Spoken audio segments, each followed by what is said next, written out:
Hey Bears! Are you a freshman or senior? Freshman and senior portraits are now being scheduled. Watch your Baylor email for more information on how to reserve your sitting.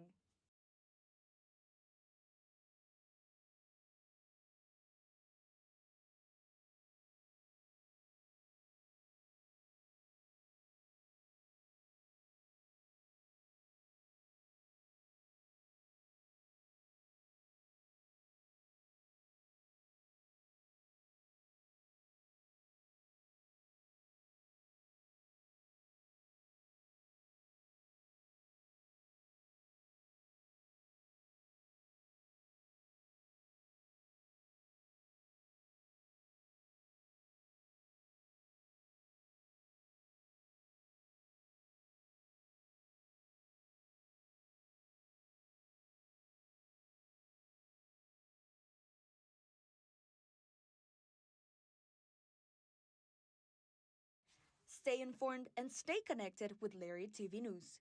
Tune in to LTVN every Friday, your go-to source for everything happening on campus and around Waco. From breaking stories to exclusive interviews, we cover campus events, student life, sports updates, and more. By the students, for the students. Catch our latest broadcast every Friday afternoon on YouTube by searching Baylor Lariat TV News.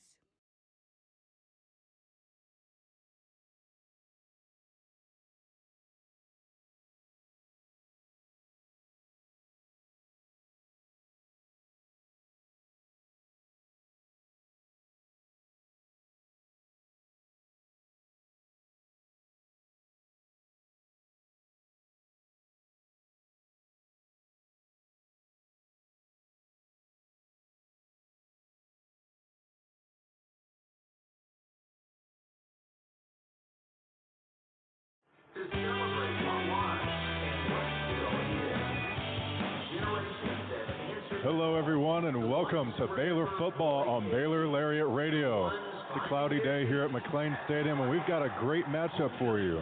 Baylor facing off against UCF in this homecoming game, a tradition that has dated back to 1909 for Baylor. And this game, Jeffrey, is very different for these two teams. Baylor last year won 6 straight, a lot of hopes for them to be able to compete for the Big 12 championship. And now with their last 2 losses against Cincinnati and TCU, they're kind of out of that contention and they're having to redefine what success means for them.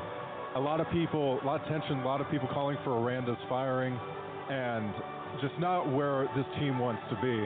And then you got UCF on the other hand, that last year finished near the bottom of the Big 12 at 4-8 and then was like, hey, let's go back and hire the guy that got us undefeated, Scott Frost, and now they're at the same win total they were last year, and if they win this game, they will be improving on last year's record, and so coming into today, very different expectations and stakes for these two teams. Yeah, and I'll start with Baylor. I think you're right. You come into this game, and I think you're disappointed, right? You look back on the beginning of the season, you have such high expectations, right? You want to be Big 12 championship contenders, and with that, college football playoff contenders, right? You got your retained offense. Almost every single starter from last year's offense stayed, and then you revamped that defense with 13 transfers. It looked like things were going in the right direction, and it just hasn't quite panned out for Baylor. And I think over the last 2 weeks with the loss to TCU and the loss to Cincinnati just a week ago, frustrations have come to a point. I saw last week players were visibly frustrated, namely Michael Trigg and Ashton Hawkins, when they're not able to connect with Sawyer Robertson. And I think that's also showing that there might be some finger pointing going on. Obviously, we don't know the full scope of this team's situation unless we're in that locker room. But you can tell that, especially even the Baylor fans, right? It's this guy's fault. Dave Aranda's not doing this right. Jake Spavdol's not doing this right. Sawyer Robertson's not connecting. The receivers aren't holding on to the ball. The defense is being underwhelming. Just a lot of finger pointing, and in the end, that's not going to help anybody. You need to keep your guys accountable, but that's not the way to do it. And I think at this point, you got to salvage something from the season. I think their idea is that they want to go on the run. They want to end the season 8-4, get into a bowl game, and just go on into next year, get ready for that, try to revamp the team with plenty of seniors and redshirt seniors on this team. But then for UCF, as you said, this is an improvement year, right? They were at the bottom of the Big 12 last year, bringing Scott Frost, probably the most successful coach at UCF, even though only a short time there. You bring him back. He spent a couple of unsuccessful years in Nebraska. Best season 2019, where the Cornhuskers went 5-7. Took a couple-year hiatus from coaching college football. Was with the LA Rams as a senior analyst in 2024, and then coming back to Orlando. And it's been improvements, and that's in part due to their passing defense, 6th in the FBS, allowing 146 yards a game. And then that run game, averaging 208 yards per game. And that's really helped them get to this point where they're now 4-3 and now looking to surpass their total from last year. Yeah, for UCF, just really trying to improve upon last year, like you said. And this game also is really big in where it is placed for Baylor. Having another bye week after this game, and as we know, last year that was where the big change was made. They're at the same place, 4-4, and they won that game going into the bye week, and then they can make those changes going forward. And so for Baylor to get a win and then to have a week to really hone things in and say, okay, we might not make the Big 12 championship, but from Miranda's perspective, if they could get to that bowl game, like you said, that would be a success. Yeah, and I think you just got to find something to hang your hat on. Even if it's not exactly what you envisioned, you got to have something and some kind of momentum going into the next season, especially with some of these guys that are going to return. You need them to really step up in these last 4 weeks, with a lot of your current leaders being seniors, redshirt seniors, being in their last year of eligibility, like Sawyer Robertson, Josh Cameron, and some others. And at this point, you really need to click on all cylinders. I know Dave Aranda and his coaches, his players have talked about it all season, is finding ways to play complementary football, and they just have not done that this season. And it seems like it keeps on getting pushed back each and every week. I think you got to attack here, and I think we'll talk about it after our next upcoming break, but you got to start fast, and that's one thing that they have not been doing, is starting fast and forcing that offense and Sawyer Robertson to kind of play hero ball and trying to make these comebacks, and that's just not a recipe for success. No, it is not. A lot of these games we have seen, it's almost like they have one good drive at the beginning, and then their defense has a good drive, and then after that, everything just stumbles until the fourth quarter or third quarter where they come alive again, like Cincinnati, where they got within one score, and then eventually Cincinnati just ran away with that game after that. But you're right, Baylor needs to start this game hot if they want to get a win going into the bye week and face a UCF team that we will talk about after this break that is one of the premier passing defenses in the FBS. Yeah, and that's something that, Baylor's going to really need to focus on, connecting on this passing game. Sawyer Robertson, these last 2 weeks have probably been the worst stretch that he's had this season. Had 3 interceptions in the second half against TCU, and then had a season-low 137 passing yards against Cincinnati. He needs to be able to connect, and what I'm looking is for him to hit guys down the field on these go routes, especially outside the numbers. I've seen him too many times overthrow guys or underthrow guys, and just maybe they'll get lucky on an underthrown ball and get a pass interference, kind of negating a bad throw. But you can't rely on that. You need him to sling the ball. That's what he is. He's a pocket passer. And if he can't hit guys down the field, well, then that takes away a very valuable part of this passing game. And obviously, it's been very frustrating for a lot of these quick and speedy receivers that he's supposed to hit downfield. Yeah, and that passing game today is going to be a big point of contention as they're going against one of the best passing defenses in the country, as we mentioned. And as we go into this break, we'll talk a little bit more about that when we get back, and also the rushing game from Baylor and UCF side. But we're going to take a quick break real quick, and we'll be right back with Baylor Football on Baylor Lariat Radio.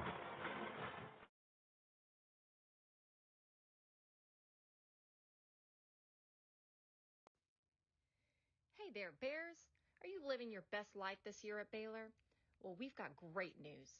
The Baylor Roundup Yearbook has been right there with you, capturing those memories at every event. So don't forget to buy your 2022-23 Baylor Roundup Yearbook today and share your memories with friends and family for generations to come. But wait, did you already graduate? Don't worry, we've got you covered. We have yearbooks dating all the way back to 1896.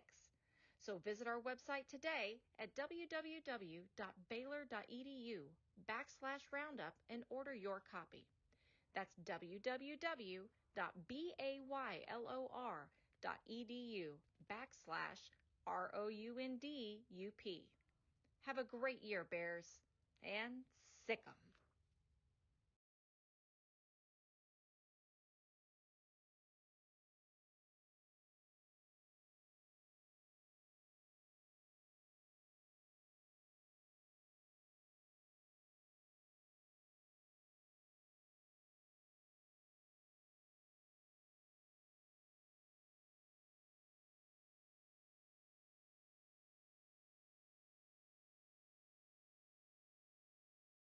Stay informed and stay connected with Lariat TV News.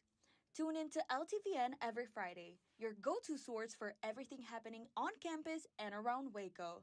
From breaking stories to exclusive interviews, we cover campus events, student life, sports updates, and more. By the students, for the students. Catch our latest broadcast every Friday afternoon on YouTube by searching Baylor Lariat TV News.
Welcome back to Baylor Football on Baylor Lariat Radio.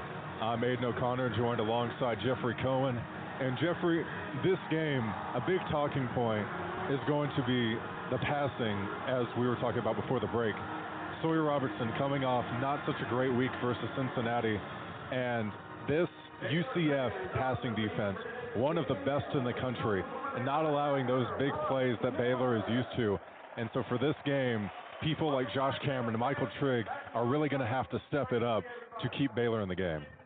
Yeah, I mean, Sawyer Robertson, after the Arizona State Conference opener, he had 3 straight games of 300-plus yards, right? And then TCU goes 25 for 52, a season-low 48% completion percentage, 3 interceptions. That's the most he's had this season. And then a week later, goes out against Cincinnati and throws 18 of 26 for a season-low 137 yards and then 2 touchdowns.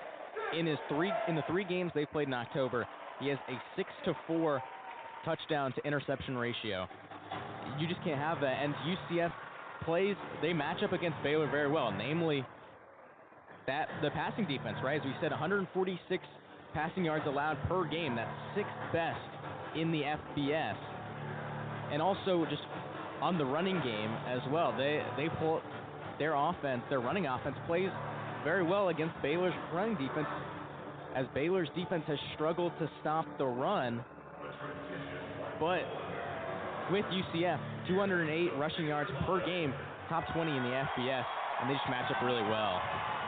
Yes, they do, and while they don't have much of a passing offense, with Taven Jackson only having 5 touchdowns on the year, this Baylor defense has to get pressure as well. Because Taven Jackson, while he's not a prolific passer, he is one of those other dual threat quarterbacks that Baylor seems to face so often. And being last in the Big 12 when it comes to sacks, Baylor's going to have to get pressure, be good in the run game, because you have that two-headed monster. Jaden Nixon, Miles Montgomery. Jaden Nixon having 4 50-yard-plus rushing touchdowns.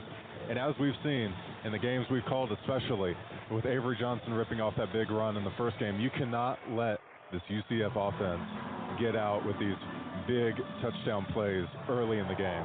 I think you're spot on with that take. As I'm looking at this defense to attack right at the first snap.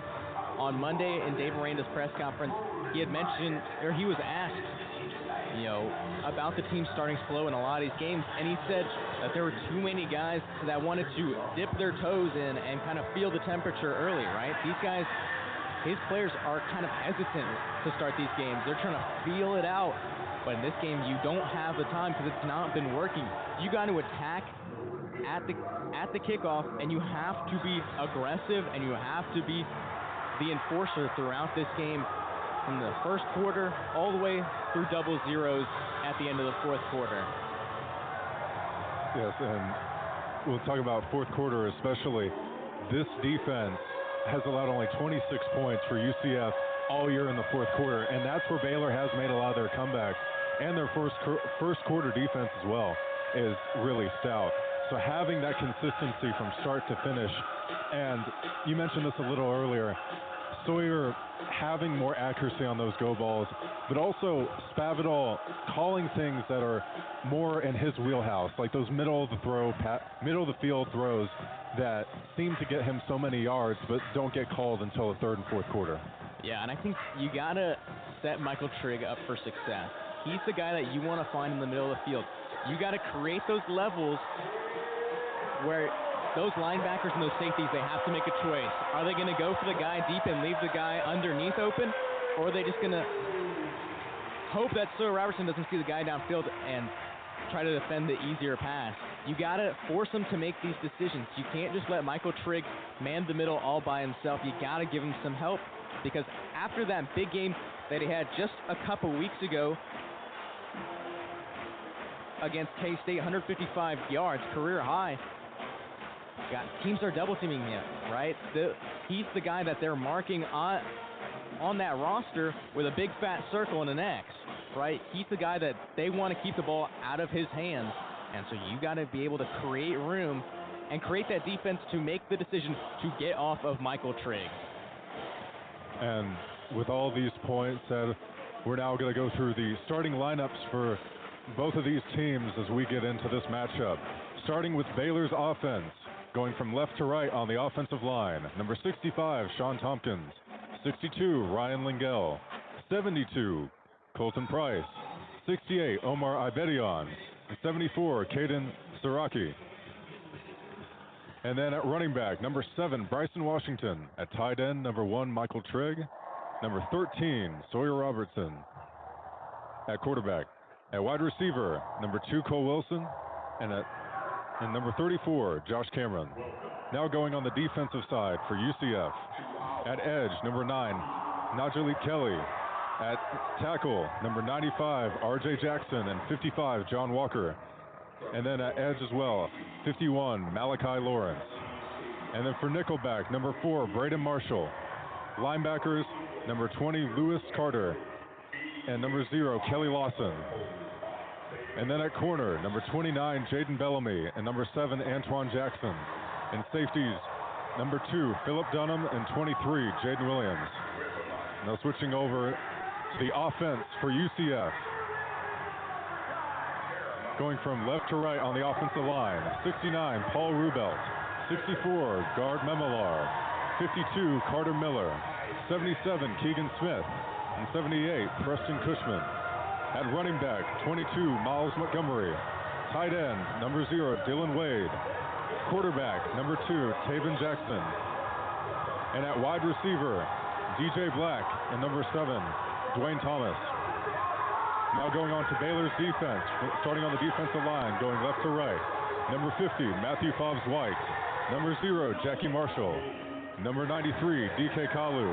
And number 59, Devontae Tesno. Then linebackers from left to right. Number 33, DJ Coleman. Number 45, Kylan Reed. And number 11, Keaton Thomas. At corner, number 27, Tevin Williams. And 25, LeVar Thornton. And then safeties, 38, Jacob Rennig. And number 3, Devin Bobby. And with those lineups being said and all these points today, we're going to take a quick break, and then we're going to come right back with some more action. With this game, though, actually, we'll stay on and talk a little bit more before we go in.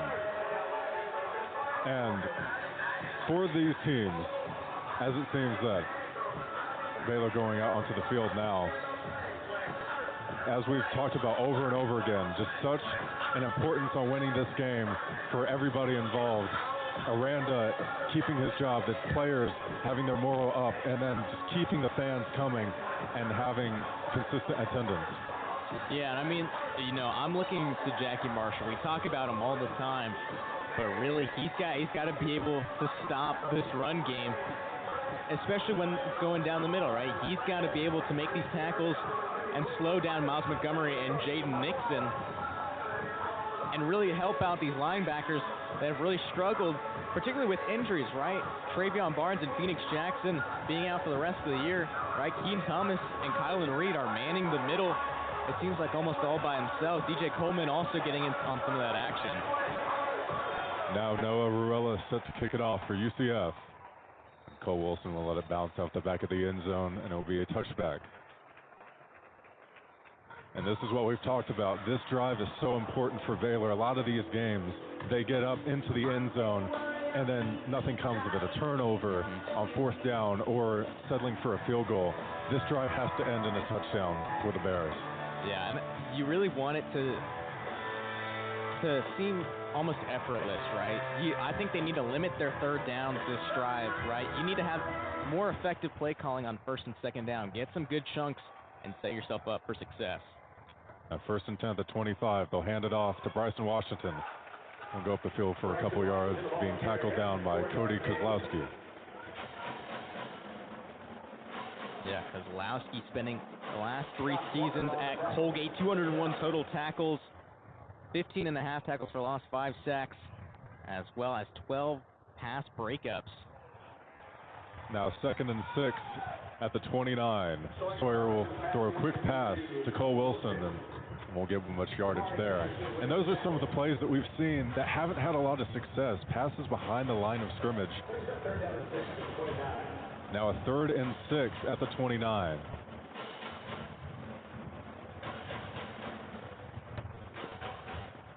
Sawyer motioning Trigg over to the left side of the alignment.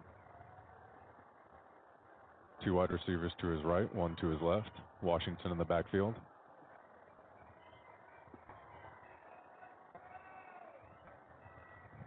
Sawyer takes a snap, looking to pass on 3rd down. Trying to find Ashton Hawkins. And he does. And he will get him for the 1st down. Looked like he didn't get it at first, but what a great catch by Ashton Hawkins. Yeah, that's what you need. You want to find your speedy guys. He hasn't these last couple of weeks. Now 1st and 10 at the 44 for Baylor. Pass behind the line of scrimmage again for Ashton Hawkins, and he'll get a couple yards there.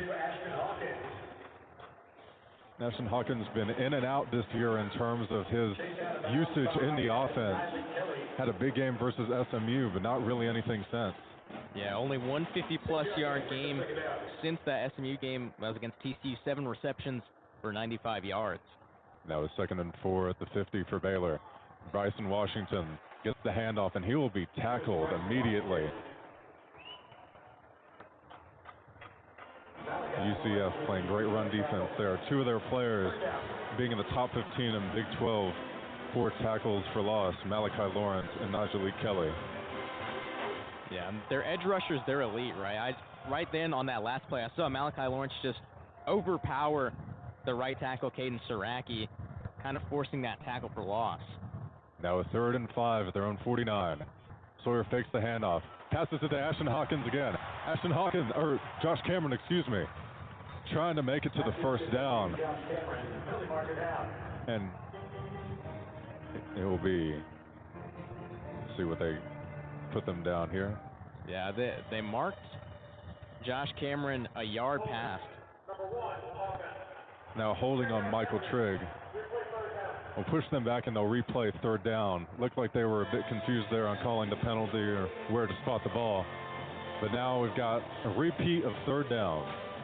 Yeah, and I mean, it negates the first down that Josh Cameron had, and you could see Michael Trigg just tripping on the UCF defender, just trying to hold on to that block as long as he could, trying to create some space for Josh Cameron, but unfortunately that will bring his team back. Now at their own 42. Sawyer looking to pass. Will find Cole Wilson down the middle for a first down. And that was what we were talking about, getting those big plays down the middle. And right there, seeing the success immediately. Yeah, he just looks really confident getting that ball out quick. Now hurry up offense. They'll pass it to Bryson Washington. And he'll be swallowed up quickly. Cody Kozlowski there to help on the tackle. Luke Kozlowski already 2 tackles on the day. Last week against West Virginia at a season-high 11 tackles. Now 2nd and 8 at the 29-yard line. Sawyer fakes the handoff. Try to dump it off to Bryson Washington, and it'll be incomplete.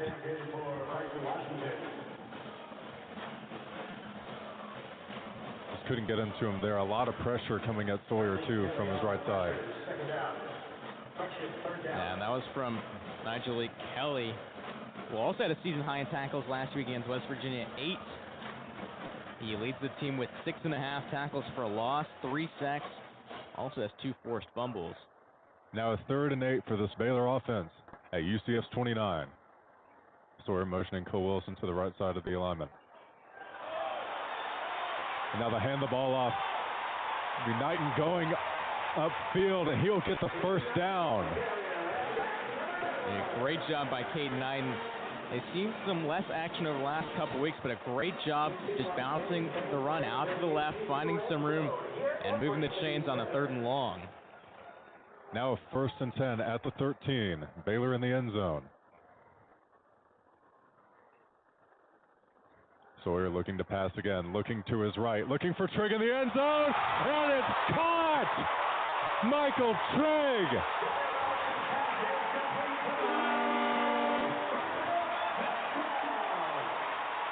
And that's one of Sawyer's favorite passes, that back shoulder fade to either the right side or the left side of the end zone. Michael Trigg making an exceptional catch there once again. Dude, and he elevated, and he just got it right on Braden Marshall's head. And Bears attacking early. This was a fantastic drive. Not a whole lot of 3rd downs, but plenty of explosive plays. And this is ideal if you're the Baylor Bears. Now Connor Hawkins set to kick the extra point. And it is up and good. Baylor now up 7-0 on UCF with 10 minutes and 49 seconds to go in the first quarter. And with that, we're going to go to a quick break. You've been listening to Baylor Football on Baylor Lariat Radio.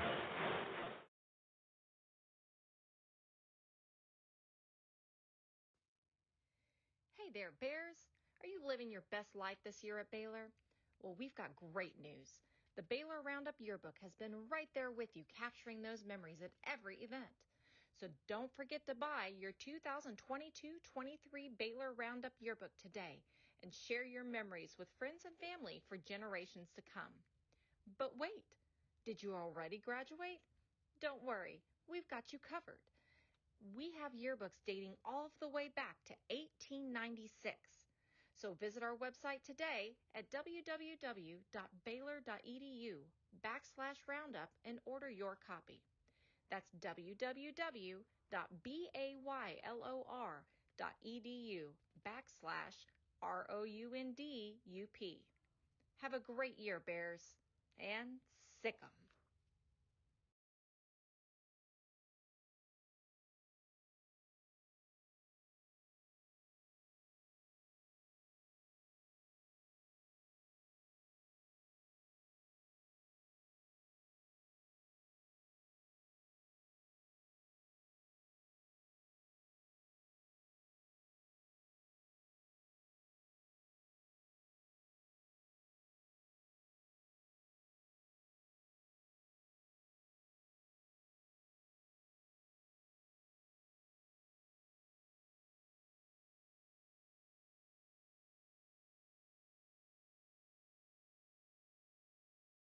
Stay informed and stay connected with Lariat TV News.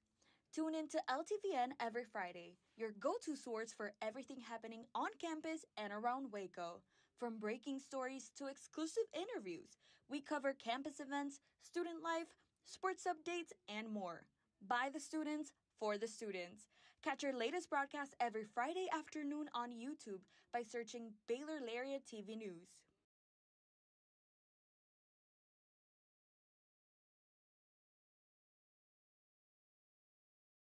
Hey Bears! Are you a freshman or senior? Freshman and senior portraits are now being scheduled. Watch your Baylor email for more information on how to reserve your sitting.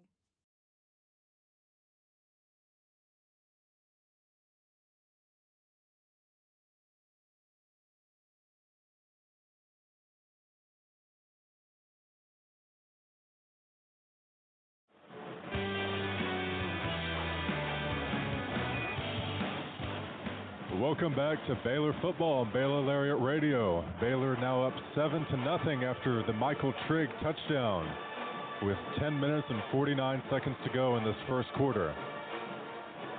That was a great way to start this game off, Jeffrey, as we were talking about. That was a must-score drive for them, and they needed to get a touchdown, and that's what they did. Yeah, I mean, and we were talking about it during the break, just not a whole lot of negative plays, but plenty of big explosive plays down the field. 11 total plays, 75 yards, taking 4 minutes, 11 seconds off the clock. And so now it's time. Can the defense match the offense's energy? I think the offense really set the tone well, and can Dave Aranda and his defense kind of continue that motion? Now Red Armstrong kicks it off, and Jaden Nixon sent to return. His dangerous return, but he'll be stopped before he can reach the 20-yard line. Jaden Nixon, a force to be reckoned with, both as a returner and a running back for this team.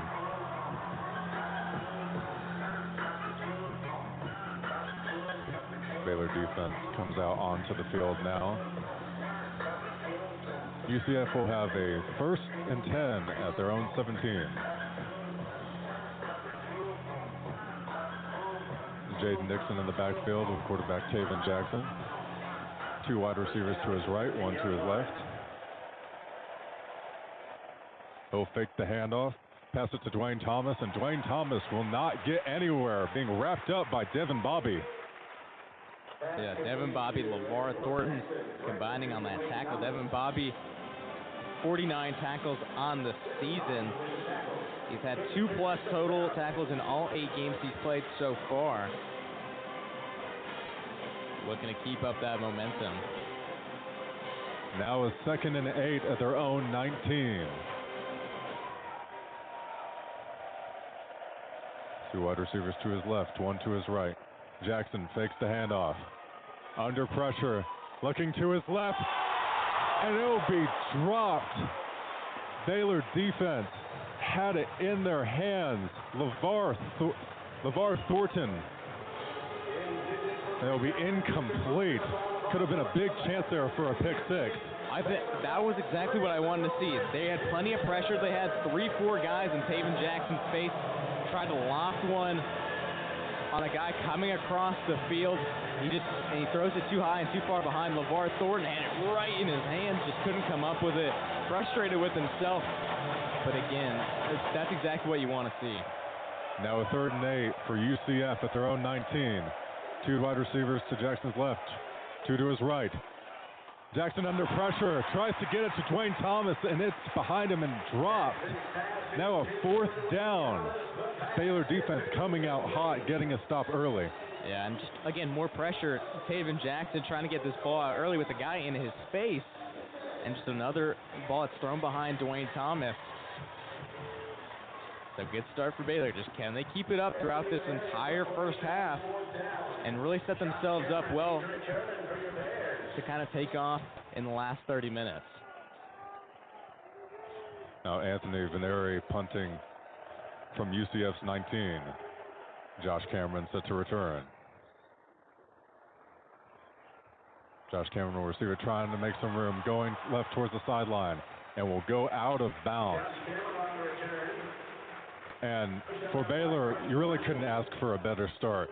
Getting a touchdown early on the first drive and then getting a big stop and forcing a 3 and out. Yeah, I mean, you gave up only 2 yards to UCF, who I was surprised they didn't try to run the ball. It was just throw with Taven Jackson. Almost threw an interception. It just didn't look solid, and then Baylor in great field position into UCF territory at their 48-yard line on a kind of low line drive punt. Now 1st and 10 at the 48. Quick pass to Cole Wilson behind the line of scrimmage, and Cole Wilson turned upfield for a good gain.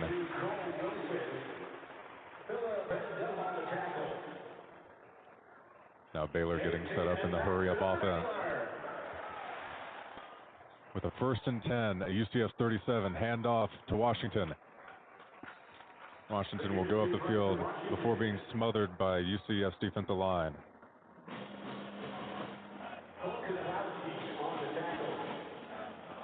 I like the mix that Jake Spavsal's gone with so far in this first drive and a couple plays. Just keeping that UCF defense on their toes. Now a 2nd and 6 at the 33. Sawyer dumps it off to Bryson Washington. Bryson Washington going upfield. He dropped down by number 2, Philip Dunham. Looks like a little talk in there between Washington and Dunham. Looks like Washington's down. He's sitting right now on the UCF sideline.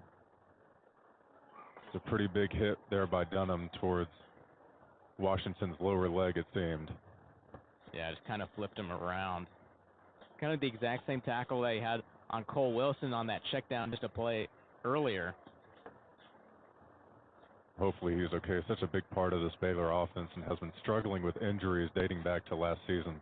But as they tend to him right now, we'll take a quick break and be back with you with more Baylor football on Baylor Lariat Radio.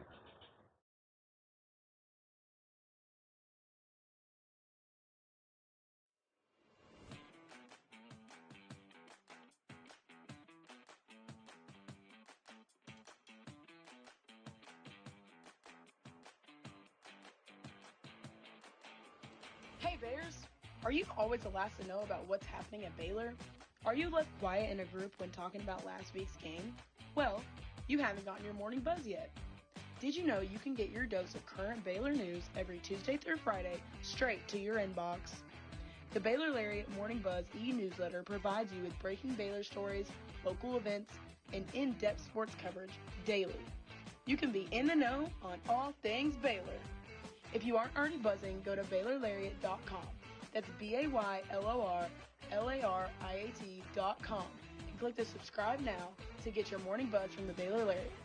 News for the students, by the students. We'll see you in your inbox.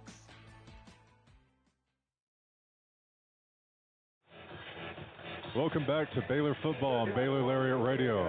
Bryson Washington luckily able to get up off his own will and get to the sidelines. Hopefully he will be okay.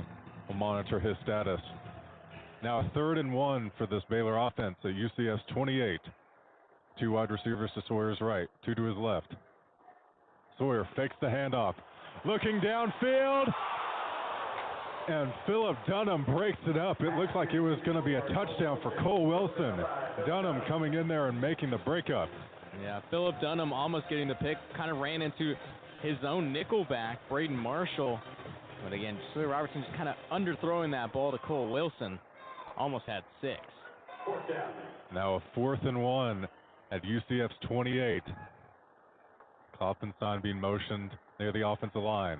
1 wide receiver to Sawyer's right, 2 to his left. Knighton in the backfield. Sawyer will hand it off to Knighton. Knighton trying to break through some tackles. We'll see where they'll spot him. It looks like it'll be a Baylor first down. Knighton coming in the game for Washington. Yeah, Knighton trying to bounce it and find a hole to the right. He got met at pretty much at the line of scrimmage, but just powered for enough to convert on the 4th and 1. Now a 1st and 10 at UCF's 26. Sawyer motioning Cole Wilson to the left side of the alignment, hands it off to Knighton. Knighton pushing forward, only get a couple yards there. Was met immediately by the UCF defensive line, but was able to get a couple yards there. Knighton showing some really good ability to break through some of these tackles early in this game. Yeah, and I think that's really the kind of runner he is, right? He's quick, he's shifty, he's able to kind of take his time, try to find these holes that aren't necessarily the planned route when you draw up these plays. Now 2nd and 9 at UCF's 25. 2 tight ends set for Baylor. Sawyer looking to throw. Moving up in the pocket, looking for Trigg again. Will they call it a catch? It is a catch. Another one-handed grab for Trigg. Are you kidding me? What is that? He's facing to the inside towards the hash marks. The throw was kind of his back shoulder. He had to turn around, drop, stick out his right hand, tip the ball up, and make the catch. And now I think they're going to review it, and I think that's a good decision. That's an unbelievable catch.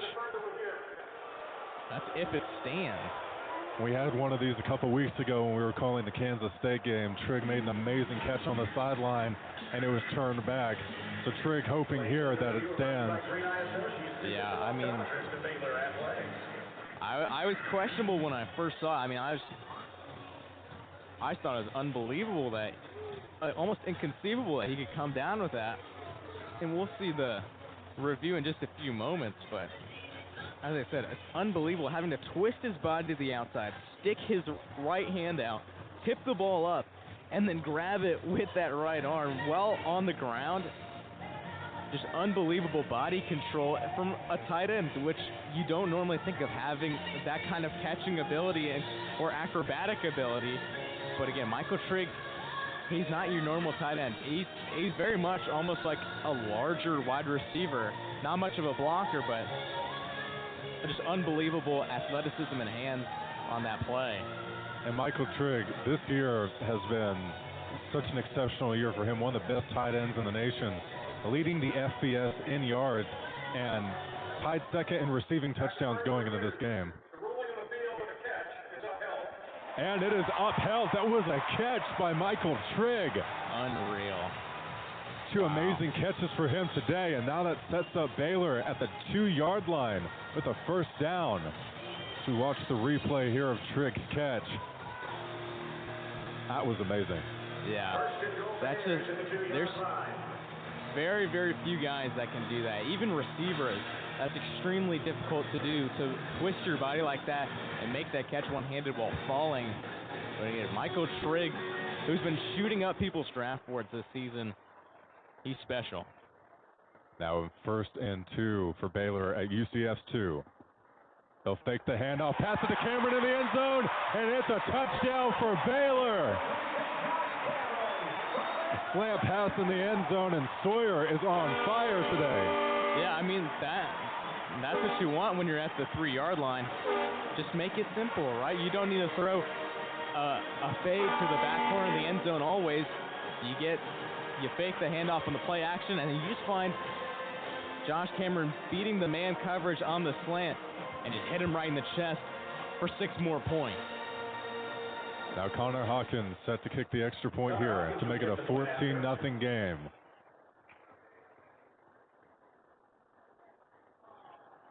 Kick is up and good, but there is a flag down. See what the refs have to say. I threw that right on the snap.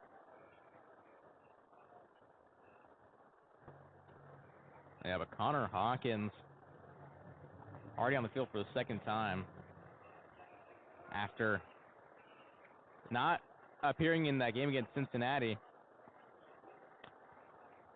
Now the ref's going to make the call. Illegal formation on the defense. Number 0 was lined up over the snapper. The penalty is declined. The try is good. And they'll decline that illegal formation penalty. And it'll be 14-0 Baylor. And with that Josh Cameron touchdown, Baylor's offense has been on fire. And we'll take a quick break and we'll come back to you with more Baylor football on Baylor Lariat Radio.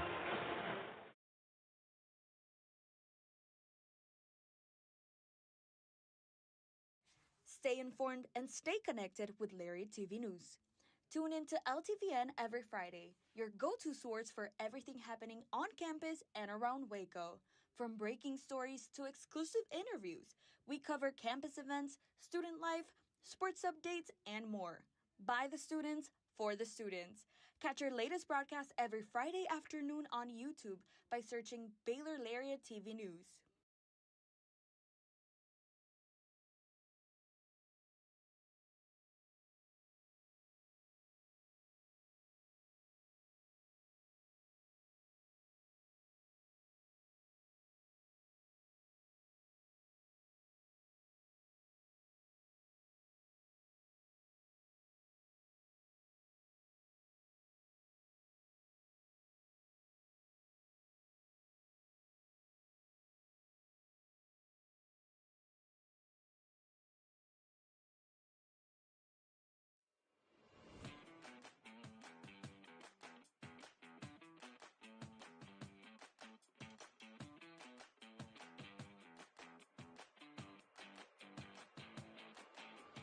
Hey Bears, are you always the last to know about what's happening at Baylor?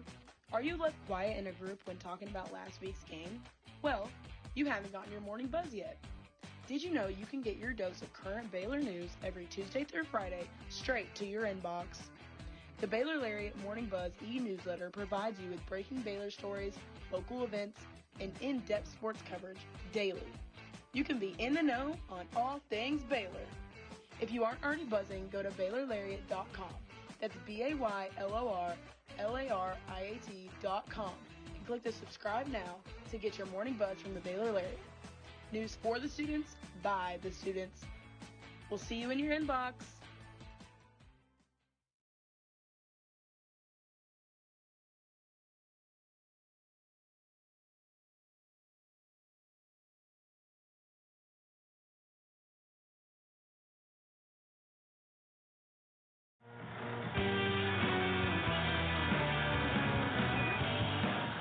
Welcome back to Baylor football on Baylor Lariat Radio. Baylor now up 14-0 over UCF with a Josh Cameron touchdown with 6 minutes and 41 seconds to go here in the first quarter. Yeah. Red Armstrong set to kick it off for Baylor. Yeah, I mean, UCF has just been getting picked apart. Baylor 133 yards of total offense already. UCF only 2. And Jaden Nixon will not take it out of the end zone, and it will start the 25-yard line. I think UCF and their guys, offensive coordinator Steve Cooper, I think they realized that first drive, maybe we shouldn't be pass heavy with David Jackson. Let's go to our bread and butter. I expect to see some more of Miles Montgomery and Jaden Nixon early in this drive. I expect a run here on first down with Miles Montgomery. Yes, it seems that they've been very conservative in how they've played so far, not using a lot of their weapons.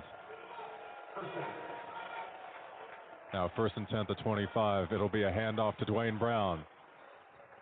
Dwayne Brown will get a couple yards before being tackled by Keaton Thomas. Yeah, Keaton Thomas, again, one of the top leaders on this defense. 75 tackles coming into today. That's second in the Big 12, 18th in the country. At 12 tackles last week, that's his 4th game with double digits. Now a 2nd and 2 at their own 33. David Jackson fakes the handoff, will pass it to Miles Montgomery. Miles Montgomery will go past the 1st down before being shoved out of bounds by DJ Coleman. That was really good pocket awareness from Taven Jackson. Pocket's collapsing on the right side, steps up into his left, and is just able to dump it off to Miles Montgomery. Had plenty of green grass, and got that 1st down. 1st and 10 for UCF at their own 47.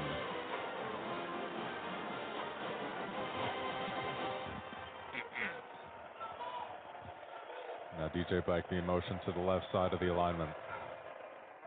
Taven Jackson will hand it off to Miles Montgomery. Miles Montgomery won't get many yards there. Miles Montgomery, a ball carrier. Tyler Turner on the tackle. Being tackled by Tyler Turner. Short gain, 2nd down. Now a 2nd and 8 at their own 49. And Tyler Turner, only 1 assisted tackle against Cincinnati last week. Looking to get back on track. Had a season-high 5 tackles against Oklahoma State. Followed it up with 4 against Kansas State. Now Miles Montgomery being motioned out to the left. They'll hand it off to Dwayne Thomas. Dwayne Thomas going up the field. He'll get a 1st down. And now there's a flag flying after Dwayne Thomas seemed to fall down. If there's any interference from a Baylor player. Yeah, late flag after the play. See what it is, but really good play call by Steve Cooper. In the shotgun formation, you have Taven Jackson going to his left, tosses it back to Dwayne Thomas. Personal foul, unnecessary roughness. Number 0, defense. 15-yard penalty, 1st down. An unnecessary roughness call on Jackie Marshall. Looked like Dwayne Thomas there. He was getting up and then fell right back down. So Jackie Marshall must have done something there that made them pull out the flag. Yeah, and even with a 14-point lead, again, you want to play as clean as possible, right? This is, you're obviously focusing on winning this game, but you also really want to tune things up for the next game when you play Utah. Now a handoff to Miles Montgomery. He'll be met quickly. And it'll be a 2nd down and 10 at Baylor's 22. This rush game for UCF being slow so far, really only having any success in the pass game. Yeah, 40 total yards now, 30 passing yards, 10 rushing. Find themselves in Baylor territory for the 1st time today. Now Jackson fakes the handoff, rolling out to his right, looking towards the end zone, and he'll run it himself. Will be pushed out of bounds by DJ Coleman. Taven Jackson on the keeper. Pushed out of bounds by DJ And that's something this Baylor team has faced a lot this year. Dual threat quarterbacks that you not only have to worry about the pass, but also their rushing ability. Yeah, and I think the difference from what I've seen with Taven Jackson is that even when he does roll out, he's still looking downfield. He wants to throw more than anything, and running past the line of scrimmage is kind of a final option. He was looking down the field, pump faked a few times before he decided to just tuck it and run. Now a 3rd and 1 at Baylor's 13 for UCF. Jackson hands it off to Montgomery. Montgomery was met immediately. But try to make a 2nd effort. Looks like he'll be marked down short. It looked like he ran right into his lineman on that play. And they're calling it a 4th down. Montgomery did not make it. So now 4th down and 1 at Baylor's 13 for the night.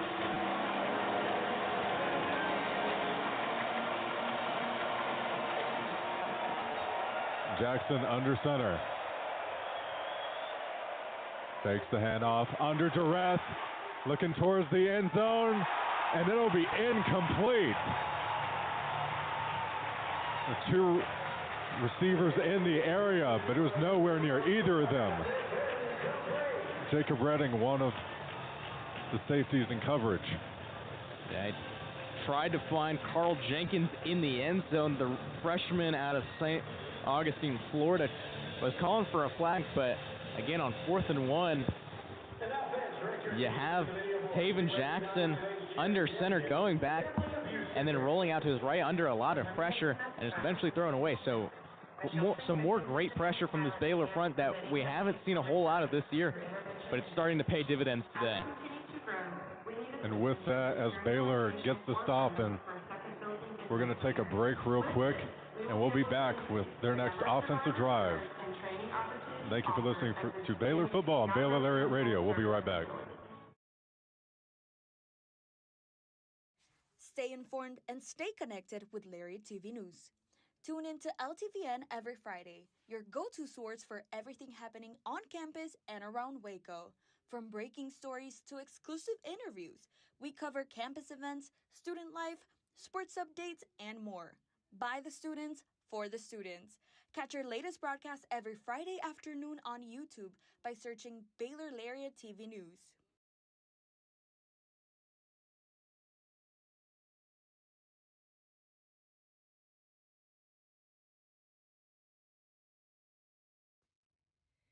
Hey there, Bears. Are you living your best life this year at Baylor? Well, we've got great news. The Baylor Roundup Yearbook has been right there with you, capturing those memories at every event. So don't forget to buy your 2022-23 Baylor Roundup Yearbook today and share your memories with friends and family for generations to come. But wait, did you already graduate? Don't worry, we've got you covered. We have yearbooks dating all the way back to 1896. So visit our website today at www.baylor.edu/roundup and order your copy. That's www.baylor.edu/ROUNDUP. Have a great year, Bears, and sick 'em.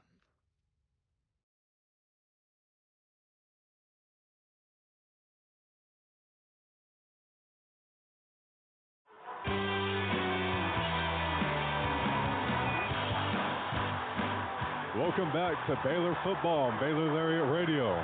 Baylor up 14-0 on UCF. After a big 4th down stop, they'll now have a 1st and 10 at their own 13 with 2 minutes and 27 seconds to go in this first quarter.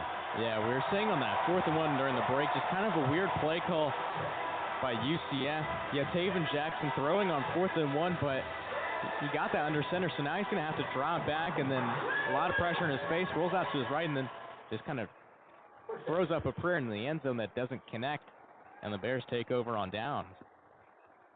Now Knighton in the backfield for the Bears. Sawyer fakes the handoff, looking for Hawkins again, and that will be caught. Hawkins getting a lot more involvement today. Yeah, that's his 3rd catch of the ball game. Now with another 1st down, Baylor sets up in the hurry up, passes it, hands it off to Knighton, and Knighton will go up the field for a couple yards. Yeah, Ashton Hawkins now 3 catches for 33 yards.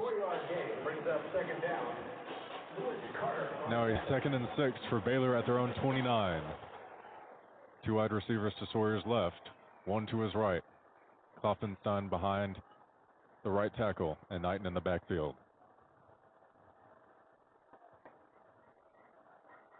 Sawyer looking to change the play at the line of scrimmage. Takes the snap, looking to pass to the left side. Now be caught by Jaden Porter.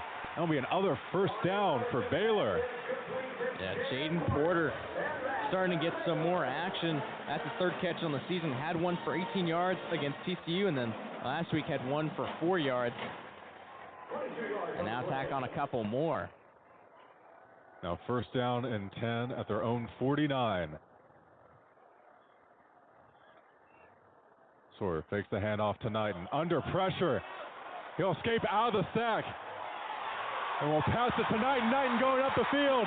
Knighton's got a blocker. and he'll be tripped up, but not without getting a massive gain. Sawyer making the most out of what looked to be a dire situation in the backfield. Yeah, I mean, he was halfway to going down to the ground. He was very close to being sacked by R.J. Jackson, who has 1 sack on the season, but breaks it out and then just somehow finds Cohen and Aidan behind the line of scrimmage and breaks off a big run for a big first down. Now 1st and 10 at UCF's 27. Sawyer looking for the end zone, and it'll be dropped by Josh Cameron.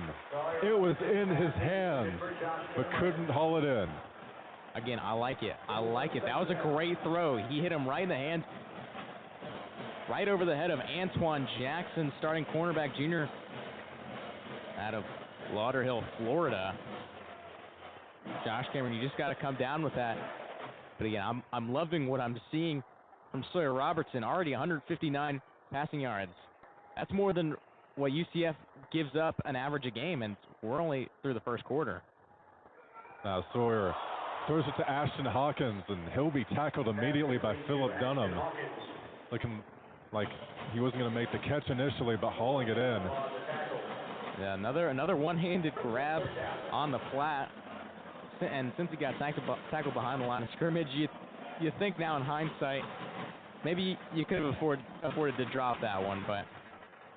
And with that play, it'll be a 3rd down for Baylor, but the first quarter is now over.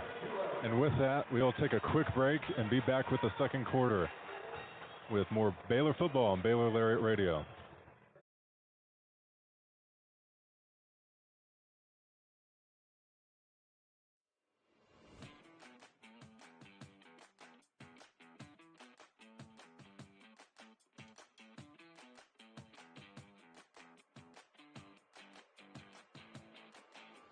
Hey Bears, are you always the last to know about what's happening at Baylor? Are you left quiet in a group when talking about last week's game? Well, you haven't gotten your morning buzz yet. Did you know you can get your dose of current Baylor news every Tuesday through Friday straight to your inbox? The Baylor Lariat Morning Buzz e-newsletter provides you with breaking Baylor stories, local events, and in-depth sports coverage daily. You can be in the know on all things Baylor. If you aren't already buzzing, go to BaylorLariat.com. That's BaylorLariat.com and click the subscribe now to get your morning buzz from the Baylor Lariat. News for the students, by the students. We'll see you in your inbox.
Welcome back to Baylor Football on Baylor Lariat Radio as we get the second quarter started. Baylor up 14-0 over UCF. Now facing a 3rd and 13 at UCF's 30. Caden Knighton in the backfield for Baylor. 2 wide receivers to Sawyer's left, 2 to his right.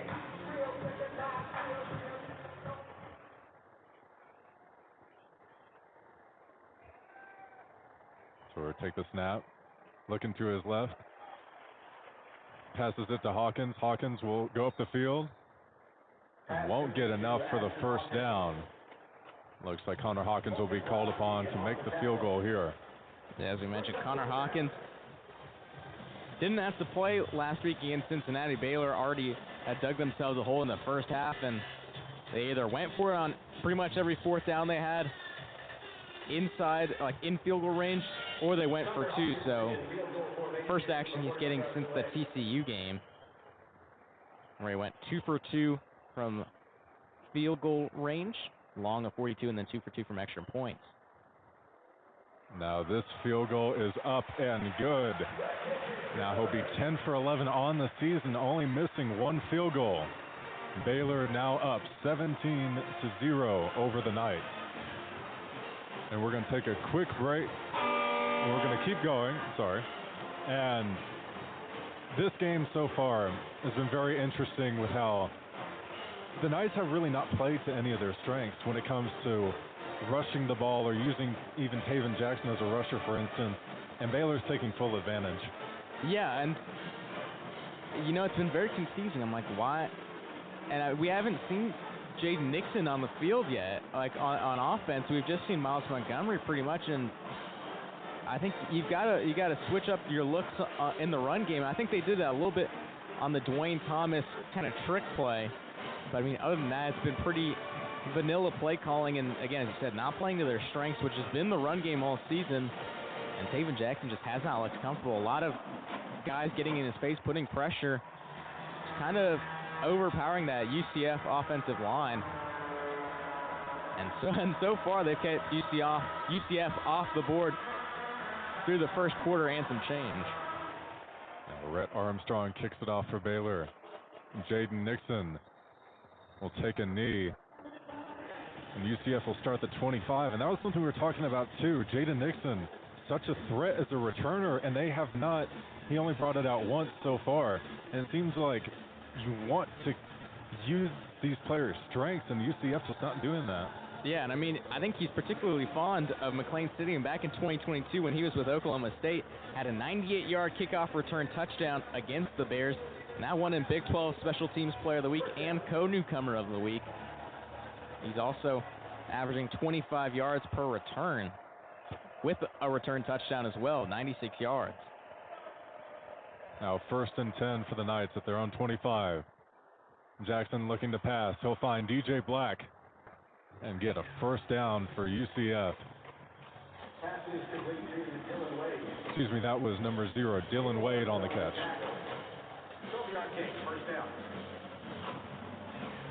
Dylan Wade last week, 3 catches for 33 yards against the Mountaineers. UCF's biggest win on the season. That was 45-13. Now a bobbled snap by Jackson, and he just has to corral it as Cooper Lance was about to sack him, and he just has to go down. Yeah, some miscommunication on the snap. And Miles Montgomery went for the snap. I don't know what he was thinking there. He tried to get the snap before it got to Taven Jackson, goes off his hands, and then Taven Jackson has to corral it and just fall to the ground. I don't know what Miles Montgomery was thinking on that play. Now that results in a 6-yard loss. Now a 2nd and 16 for the Knights. They'll hand it off once again to Dwayne Thomas. And that will get a lot of the yards back there. But just an interesting play by Montgomery. And now a flag thrown. That's around the Baylor 45-yard line, right by the Cincinnati sideline. It was a late flag as well. It looks like the UCF sideline was calling for a late hit, it seems. As after Thomas.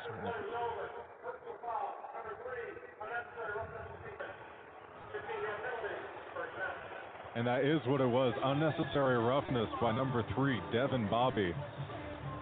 and that will give UCF an automatic first down.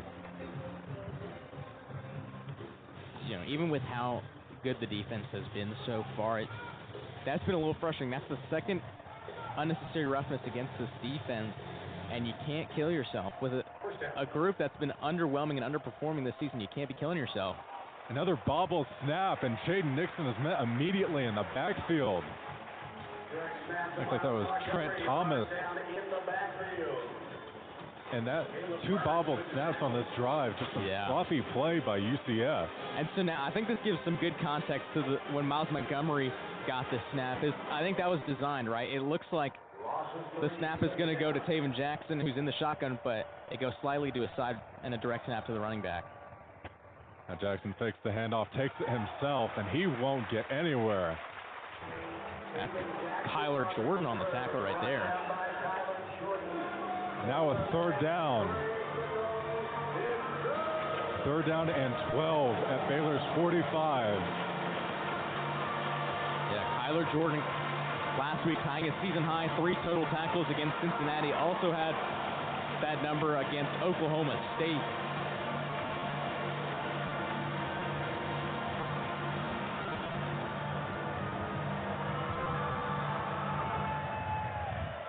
Jaden Nixon in the backfield now, and a flag will be thrown before the play starts.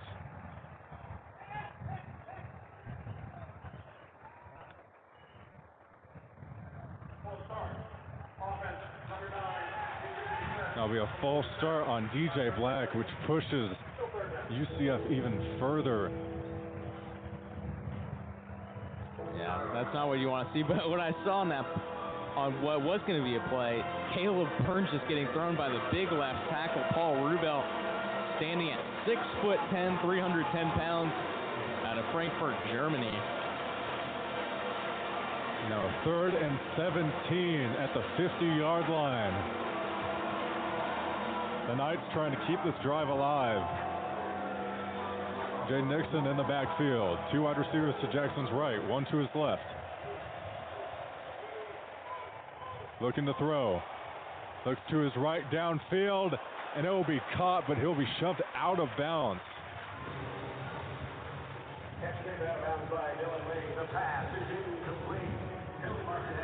And it'll be incomplete, but there is a penalty on the field. Now it looks like it's in the backfield.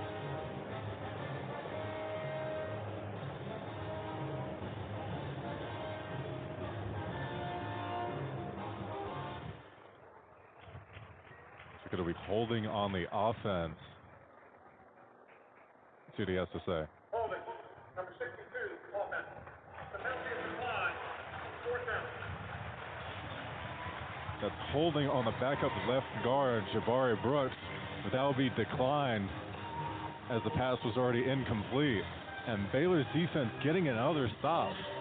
Yeah, I mean, again, I think UCF just, with those direct snaps to the running backs, both of them not working and ending up being negative plays, they just put themselves in a hole, and putting Taven Jackson in a bad spot on that 3rd and 17.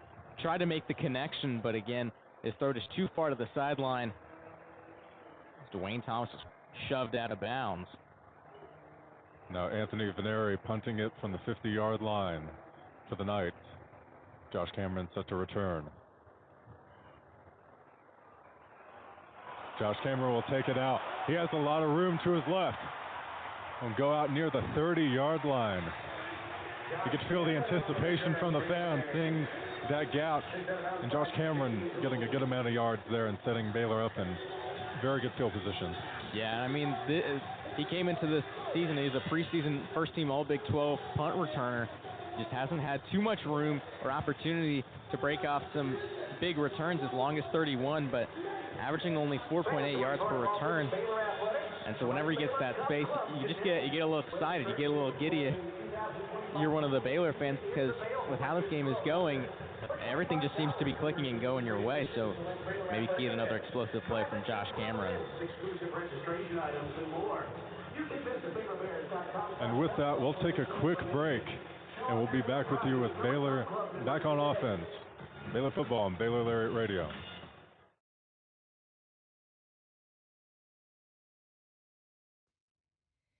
Hey Hey there, Bears. Are you living your best life this year at Baylor? Well, we've got great news. The Baylor Roundup Yearbook has been right there with you, capturing those memories at every event. So don't forget to buy your 2022-23 Baylor Roundup Yearbook today and share your memories with friends and family for generations to come. But wait, did you already graduate? Don't worry, we've got you covered. We have yearbooks dating all the way back to 1896. So visit our website today at www.baylor.edu/roundup and order your copy. That's www.baylor.edu/ROUNDUP. Have a great year, Bears, and sick 'em.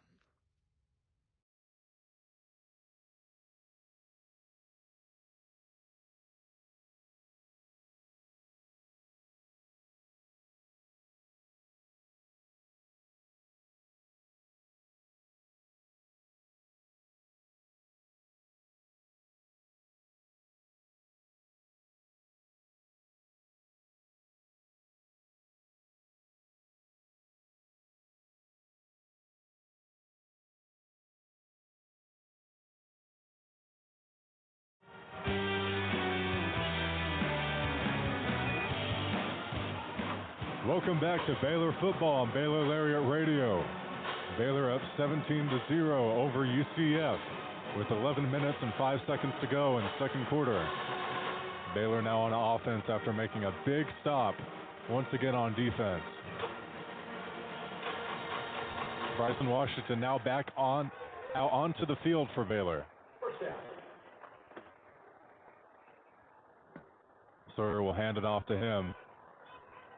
Bryson will get a couple yards before being tackled down by Cody Kozlowski, a name that we've called a lot today.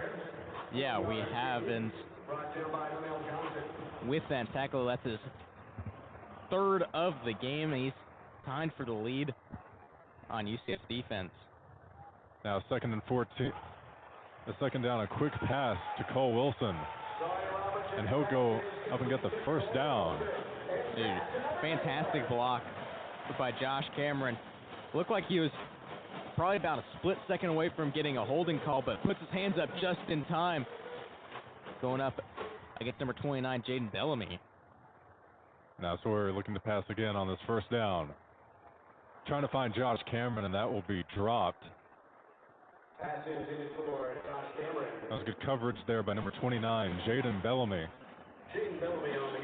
Yeah, Josh Cameron, second drop of the game, just trying to find some room coming back to Sawyer Robertson, who had exhausted all his options, but again had the time thanks to his O-line, who's done a great job in pass protection this season. Now 2nd down and 10 at their own 44. Sawyer hands it off to Washington. Washington will go up the middle for a couple of yards before being tackled down by Jaden McDonald. And if you look, Bryson Washington rocking the Guardian cap, first time he's been doing that this season, joining running back 2 over the last couple weeks, Michael Turner, also wearing the Guardian cap, also donning the Sailor Bear on the side of the helmet in this 99th homecoming matchup for Baylor. Substitutions being made for both teams. R.J. Jackson coming onto the field for UCF, as well as Rodney Laura. That's going to lead to a timeout for Baylor. Seems that they were trying to sub out Caden Knighton for Bryson Washington, and then UCF got a chance to get in some of their own players, and the play clock was just winding down. Yeah, and you know, that's the thing, like when you see the offense like substitute late and you got the chance to substitute, you want to take your time, right? And so what's UCF going to do? They're going to move some of their big boys and substitute, and you know, that's going to take some time, and Baylor just not having enough time to regroup and get the snap off, so forcing a timeout. But at this point in the game, with a 17-0 lead, you can exhaust these timeouts. Obviously, if it gets closer towards the end of the game in that second half, these timeouts of the second half are going to be precious, but right now, not the biggest deal in the world.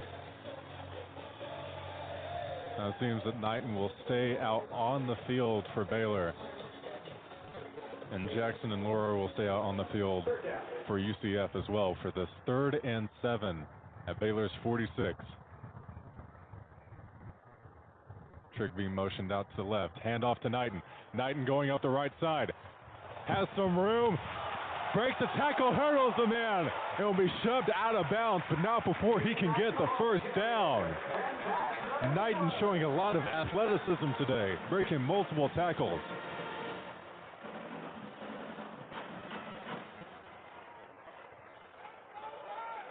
Now 1st and 10 for Baylor at the Knights 39-yard line. Will fake the handoff, and it will be a pass to Jaden Porter. In this game alone, he's now tied his receptions for the entire year, having 2 today and having 2 before this game. Now 2nd and 3 at UCF's 32. Handoff to Knighton again. Knighton will go up the field and get another first down for Baylor. Yeah, with Jaden Porter, I know these guys love seeing him just getting more involved. A very mature receiver. I remember Kobe Prentice in the preseason press conference had mentioned how surprised he was to learn that Jaden Porter was a sophomore. They call him Rook because of how certain they are that he's going to be league bound when his time here at Baylor is up.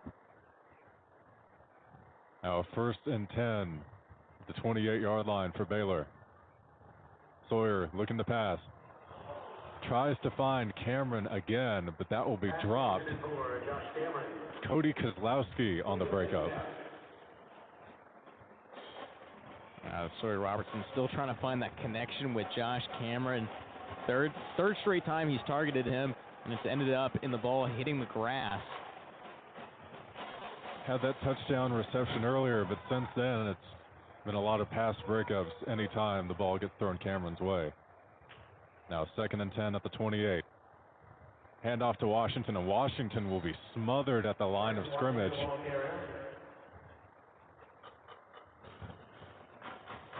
A complete difference so far in this game between Washington and Knighton. Washington only having 17 yards compared to Knighton's 42. Now a 3rd and 11 at the 29-yard line. Yeah, it's good for the running back room to have that depth, just with Bryson Washington being banged up throughout the season. Now Sawyer rolling out to his right. Trying to find a man, and it will be incomplete. Ashton Hawkins, the intended receiver. Now Connor Hawkins will come out to try another field goal. Yeah, just try a flood concept to the right side. Sawyer Robertson rolling immediately after getting the snap, trying to throw on the run. Had Ashton Hawkins on the comeback downfield near the sideline, but his throw just not enough mustard on it. Connor Hawkins trying to make this a 20-0 game. And the kick is up, and it is wide left and no good. Didn't even look like it had the length there to make it, but no, stay a 17-0 Baylor lead. And with that, we'll take a quick break and be back with more Baylor football on Baylor Lariat Radio.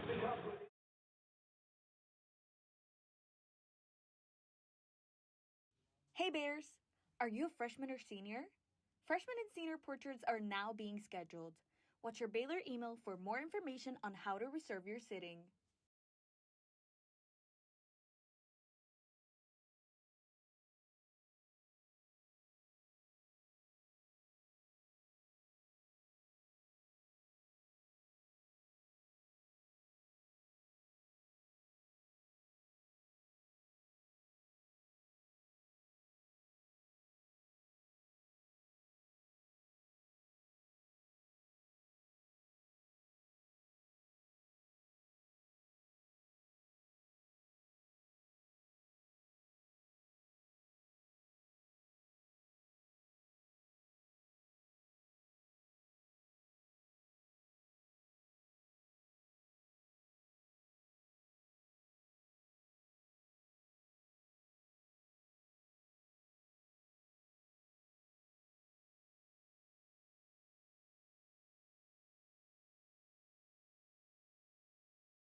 Welcome back to Baylor Football on Baylor Lariat Radio.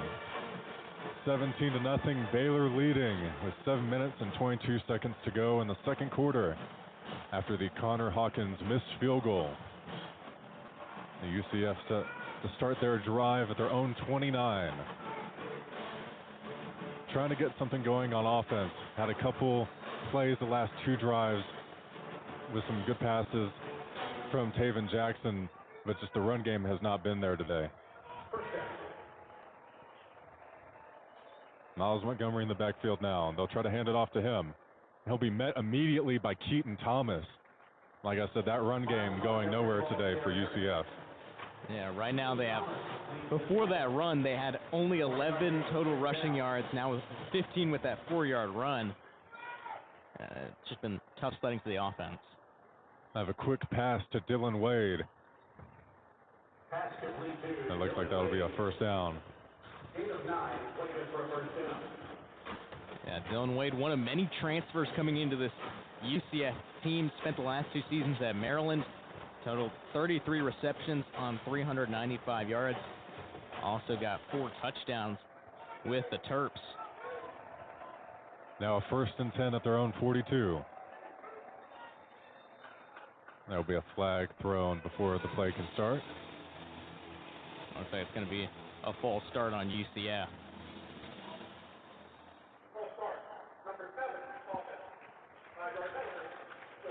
That'll be Dwayne Thomas with the false start. Now push them back to a 1st and 15. That's only UCF's second penalty on the day. Total of 10 yards. Baylor, 3 penalties for 40 yards. 2 of those being unnecessary roughness penalties against the defense. Now another handoff to Miles Montgomery. Miles Montgomery has room to the right. And he'll be pushed out of bounds near Baylor's 40. And that is what we were talking about. UCF having this prolific rushing offense, not seeing anything today, but right there, that is the jump start they needed. Yeah, and you could see that Baylor defense just sold out for the middle, and Miles Montgomery had all the room in the world to his right and just plenty of space to go ahead and get that first down. It looked like for a second, if he could beat Reggie Bush the second, he could have reached the goal in the end zone, but Bush able to push him out. Now 1st down and 10 for the Knights. Jackson looking to pass, and it'll be incomplete. Dylan Wade trying to make the catch there, but Keaton Thomas in coverage, forcing the pass breakup. Yeah, great job on coverage by Keaton Thomas. One thing that I've seen Baylor's defense do better today than they've done all season is that presence in the middle of the field with those linebackers.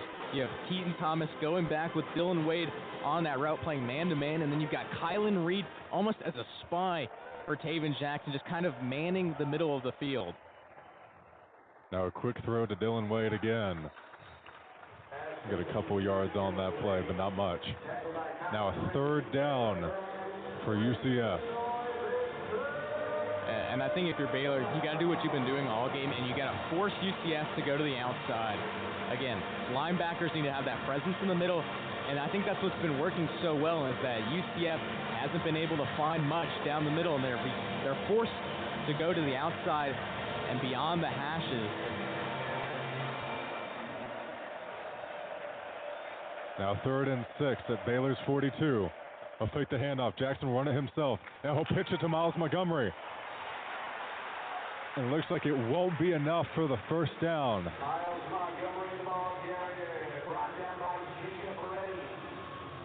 Now UCF is going to have to decide, will they go for it here? Jacob Redding on the tackle. Had 6 last week. And it looks like they will. 4th and 5. Trying to get something before this first half ends. Only 4 minutes to go. Taven Jackson in the empty backfield. Looking to his right, and it'll be incomplete. The intended receiver was DJ Black, but it was way too far over his head, and Baylor will take over on downs. Kendrick Simpkins, the one on the coverage, and it goes right through DJ Black's hands, and they're now 0 for 2 on 4th down in this game. They failed to convert on that 4th and 1 in Baylor's end earlier in the ball game, and now on 4th and 5, unable to connect, and the Baylor defense is locking up, and it's just been, I don't want to go to the extremes, but you could say it's almost been a perfect first half for Baylor. It really has. Sawyer Robertson, 17 for 23 with 180 yards and 2 touchdowns, has been exceptional this game and has really outplayed this UCF defense that is one of the best in the league the best in the FBS against the pass. Yeah, I mean, they've been piecing up that defense all game. Sawyer Robertson already 180 yards. UCF, just for reference, had allowed only 146 passing yards per game, and it's just been clicking everywhere for the Bears. And with that, we'll go to a quick break and be back with more Baylor football on Baylor Lariat Radio.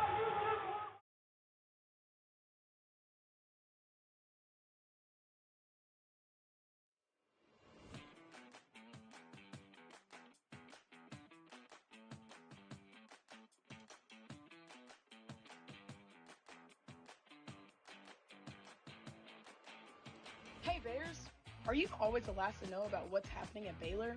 Are you left quiet in a group when talking about last week's game? Well, you haven't gotten your morning buzz yet.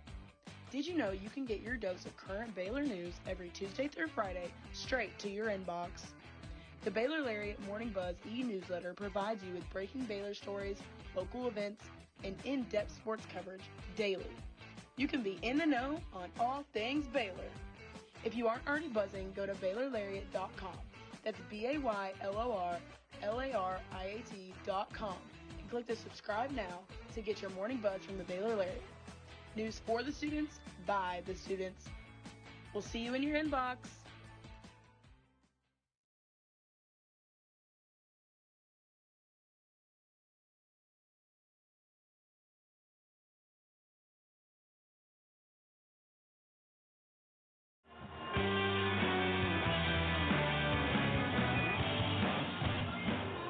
Welcome back to Baylor football on Baylor Lariat Radio. Baylor now up 17-0 over UCF with 4 minutes and 15 seconds to go in this first half. After a failed 4th down conversion attempt by UCF, Baylor takes over at their own 41. Caden Knighton in the backfield now for Baylor. 2 wide receivers to Sawyer's left, 2 to his right. Trying to get another score in here before the first half ends. I'll hand it off to Knighton. Knighton's got a lot of room. Stiff arming a man. And will get the first down. And as I continue to say, the physicality shown by Knighton today, stiff arming, breaking tackles, it's really been exceptional. Yeah, and he was carrying linebacker Lewis Carter about 5 to 8 yards on his hip. Lewis Carter leading UCF with 44 tackles on the season, also with an interception. Now 1st and 10, they'll look to pass with Sawyer. Sawyer under pressure, looking for Trigg, and Trigg makes another circus catch. The ball thrown behind him, but he stops and makes the catch. I mean, at this point, I think Sawyer Robertson, his mentality throwing to Michael Trigg is, man, he's down there somewhere. Just throw it in his general vicinity, and more likely than not, he'll come up with it. Just another unbelievable catch, especially for a guy that's a tight end. Just great body control and just great hands. I mean, this is exactly what he's wanted and what Jake Spavital and his offense want to utilize. Now another 1st and 10. Baylor looks to pass again, looking for Hawkins in the end zone. And it's called incomplete. It looks like there was a chance there that it was caught, but it will be called incomplete. Hawkins trying to make a circus catch of his own there, but could not haul it in. Yeah, Robertson going back to that back shoulder ball on the sideline in the end zone.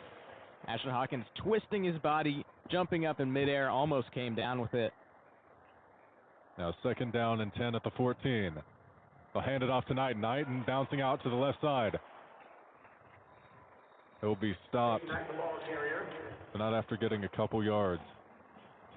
Looked like he might have had more room there. But Lewis Clark and the linebackers for UCF closing the distance.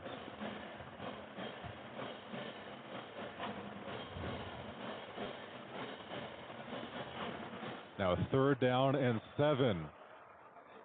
And UCF's 11-yard line. Knighton remains in the backfield. 3 wide receivers to Sawyer's right, 1 to his left. Sawyer looking to pass. Throws it to Cameron behind the line of scrimmage, and that will go nowhere. It'll be 4th down and 7 for the Bears. And UCF will take a timeout as they deliberate on how to do this next play. As they know, Aranda is gutsy. He has loved to go through for these 4th down calls all year long. Whether it has been smart to do so or not, he's ready to risk it, and on this play, the offense was still out there, so they might be thinking about doing it. Yeah, and I mean, for the offense, though, they've been effective down the field. Last couple of drives, they've kind of stalled out in the red zone or kind of around the red zone, and it looks like Connor Hawkins will be back out to kick the field goal. Made his first field goal and missed his second. Now trying to make his third as some rain is starting to come down here at McLean Stadium.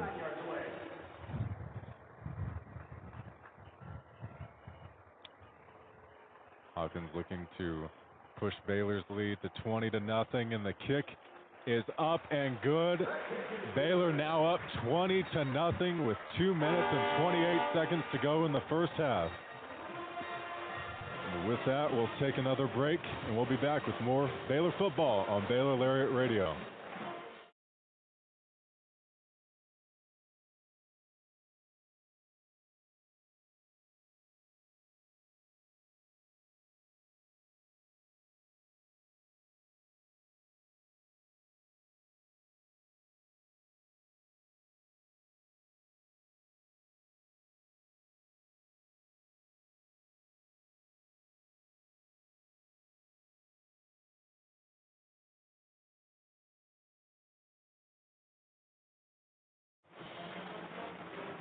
Welcome back to Baylor football on Baylor Lariat Radio. Baylor now up 20-0 over UCF after Connor Hawkins' field goal. 2 minutes and 28 seconds to go in this first half as rain is now starting to pour down at McLean Stadium. Rhett Armstrong set to kick it off here.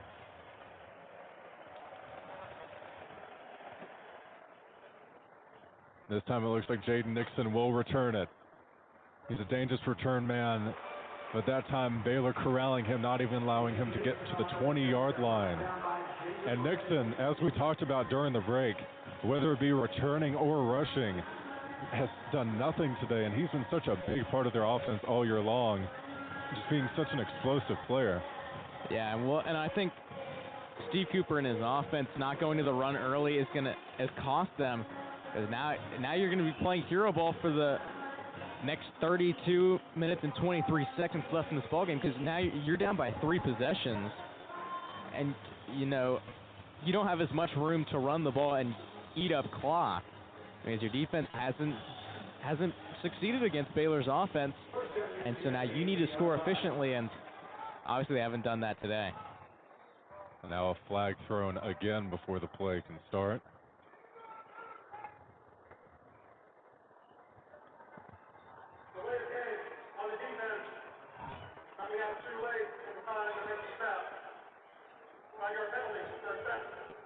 It'll be a delay of game on the defense. Yeah, kind of an odd call. Crew chief saying the defense didn't come out early enough when the ball was placed. Now 1st and 5, their own 18. Jackson looking to pass. And he will complete it, if only for a couple yards there, to DJ Black. Being taken down by Keaton Thomas.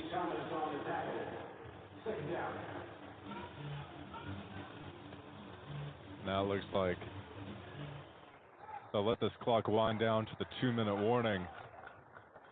And as you were saying, for this team, they're trying to play a lot of hero ball going in to the end of this first half. But the problem is that they're not a prolific passing offense, and so this will be tough for them. And who knows, Taven Jackson, this Baylor defense has played great today, not wanting him to make a mistake and throw an interception. Yeah, I mean, at this point, now you can kind of let the game come to you. You can let Taven Jackson, make the mistakes. You don't necessarily have to force it. You can just put him in uncomfortable positions. Now with the rain coming down, it's going to be even more difficult to throw the ball and try to mount this 3-possession comeback.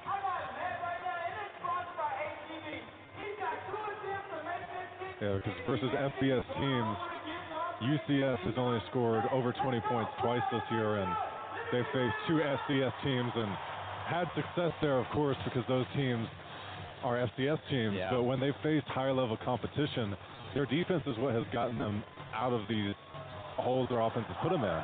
Yeah. But today, Baylor's offense has had their way. Sawyer, like we talked about, having 212 yards, passing for more than what UCF usually allows.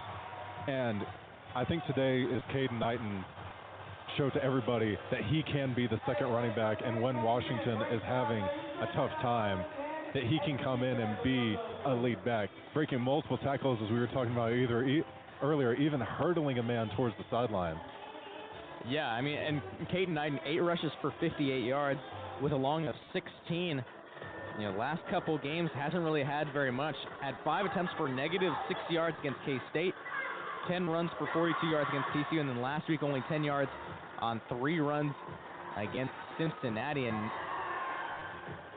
now having his second highest total of the season. But also, Michael Turner has not come onto the field today, and he's really stepped up over the last 4 weeks.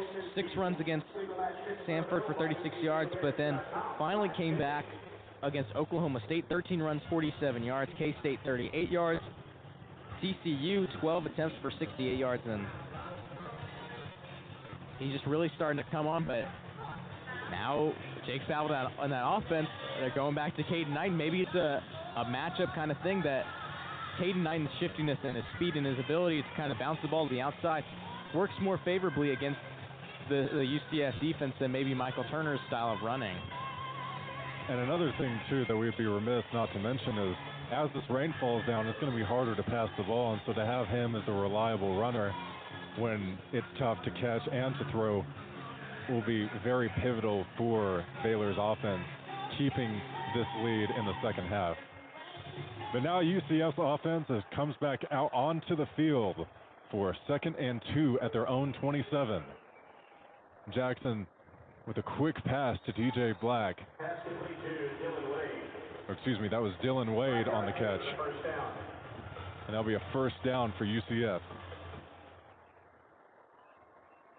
With the clock ticking, UCF trying to run a hurry-up offense. Jackson throws another pass to Wade towards the sideline. That's going to be another flag thrown on LeVar Thornton. That's going to be an unnecessary roughness.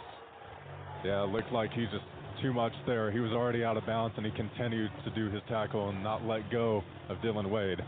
Yeah, and that's exactly right.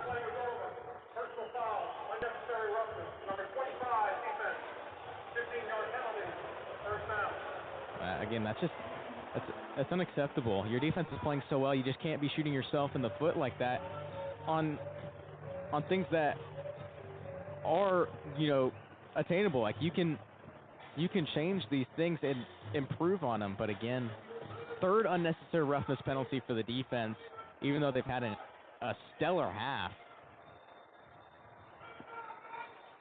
And now another false start, it looks like, as a flag was thrown.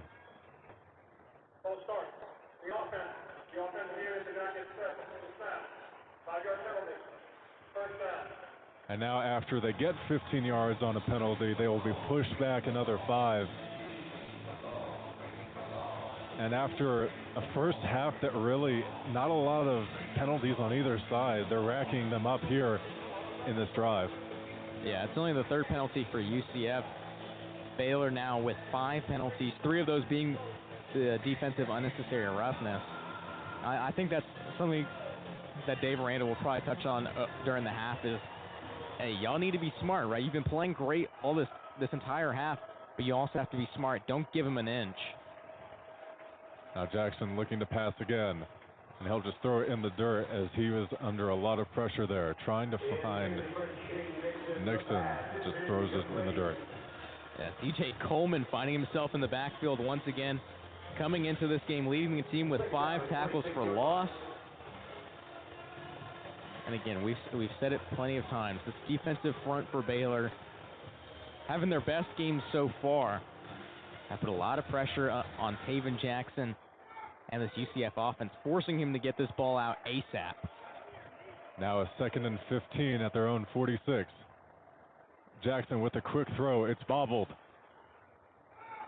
Looks like it will be taken down quickly, and it will remain 3rd down. Catch was made by Dwayne Thomas. Now 3rd down and 10 at their own 49. Taven Jackson under immediate pressure, rolls out to his right, looking downfield, and it will be incomplete. Looked like there was a chance for an interception there, but it will end up incomplete. And this UCF offense just sputtering in this first half. Yeah, Devin, Bobby, and LeVar Thornton kind of running into each other. Kind of a tough pass to intercept, going to the sideline. Just honestly an absolute rocket from Jackson. But now that'll bring up 4th and 10. Now bring out the punt team. Baylor will get about a minute left in this half to add on to their already 20-point lead. Anthony Veneri punting from the 49 for the Knights. And a flag is thrown again before the play.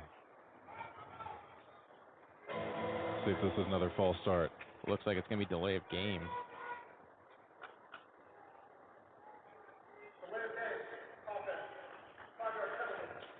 And you were right on that, Jeffrey. Delay of game. Well, what was interesting is that it was the official that's right by Josh Cameron, the returner. He threw the flag pretty much right at his feet, and you could see he put his arms on top of each other, signaling for that delay of game. Now from the 46, Anthony Veneri will punt it away to Josh Cameron.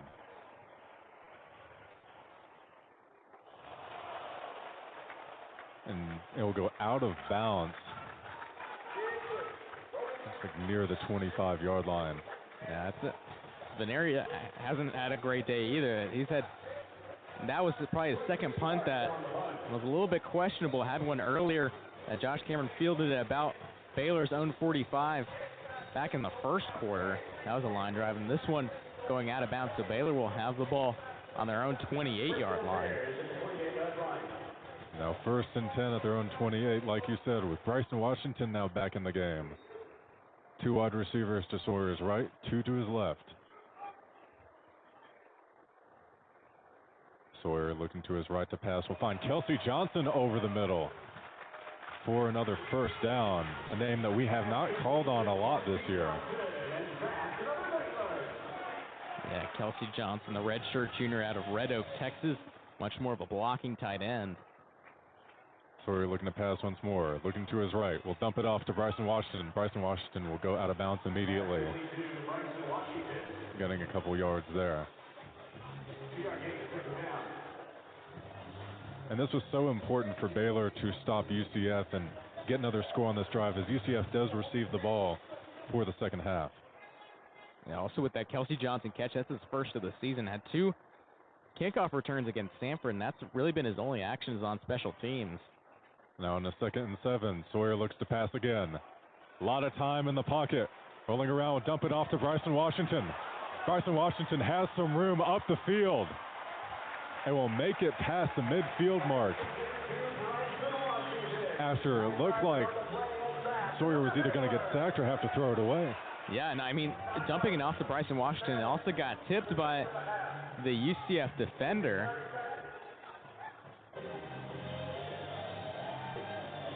And luckily went right into the hands of Bryson Washington, who had plenty of room. He also had Colton Price upfield to block, and just some more improv from Sawyer Robertson in this offense, who just continues to gain momentum and click throughout this first half. And a quick 30-second timeout was taken by Baylor. Now they'll have a 1st and 10 at UCF's 44. Offense marching down the field, trying to make this a 4-score game. And I've got 35 seconds with the ball on UCF's 44, so at least just a couple more chunk plays, they can find themselves in field goal range for Connor Hawkins, maybe make it a 23-0 game. They have one timeout as well. Caden Knighton in the backfield now for Baylor. Sawyer looking to pass, looking to his right, passes it to Klopfenstein, and Klopfenstein will go out of bounds. Well, when have we seen this season where all 3 tight ends are really getting action? I mean, as we said, Kelsey Johnson just got his first catch of the season. Now Matt Klopfenstein, not too many more. That's only his 4th catch on the season. A lot more people being involved in the offense today. Jaden Porter as well, having a couple catches. Now a 2nd and 3 at UCF's 37. Sawyer looking to pass, and it looks like it'll be fumbled. Or will it? It looks like. Trying to see if it was a forward pass or not. And a penalty marker, but it looked like Robertson was a little slow to get up, but lifted by his teammates. And I think that might be something worth reviewing. I think because the refs did not stop the play. Yeah, and it looks like maybe the flag, maybe they called it incomplete, and it might be intentional grounding. I think that's what they're discussing here, because I thought his hand went forward as he was going down and just kind of spiked it into the turf. Those plays, it's always weird as the refs do let it play out. So everybody has that moment of, oh, is it a turnover? But then we have this moment of deliberation. Intentional grounding. Number 13, offense. The loss of down at the start of the foul. 2nd down. And you're right, Jeffrey. That was intentional grounding. He did get his arm forward. That'll be a loss of a down for Baylor. The ruling is being reviewed.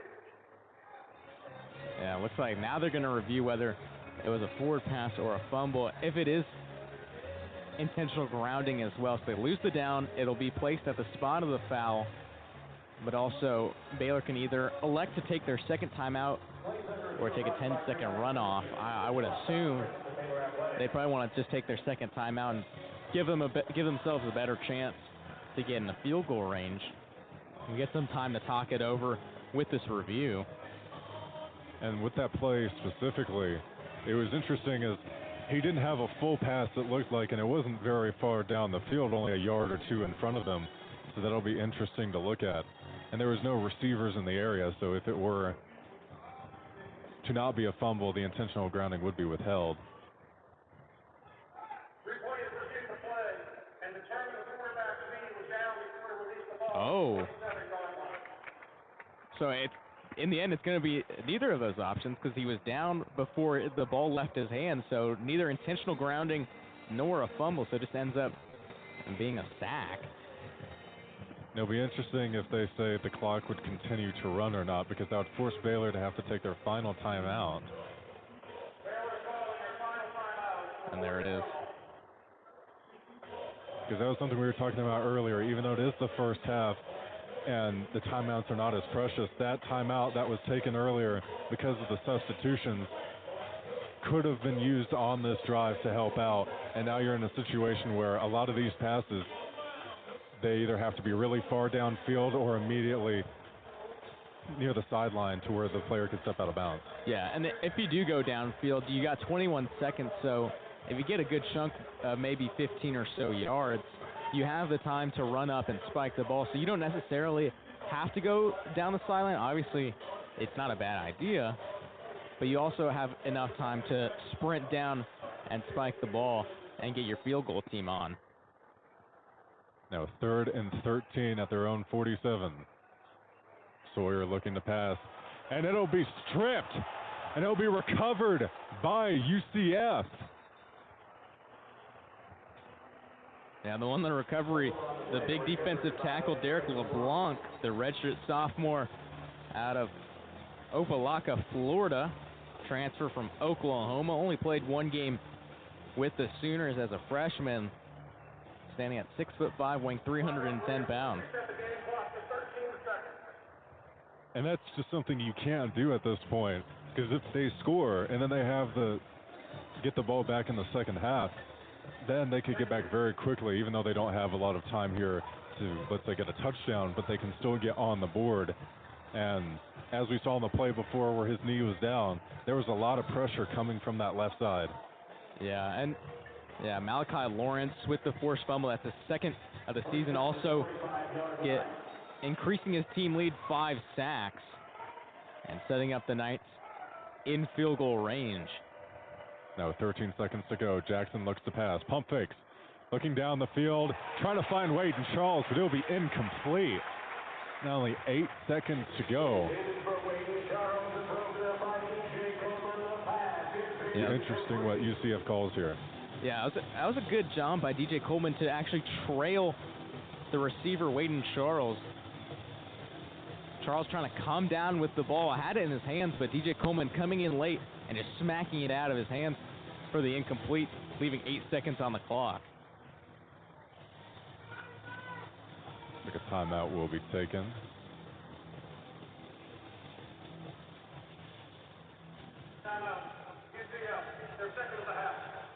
That'll be a timeout by UCF, a 30-second timeout.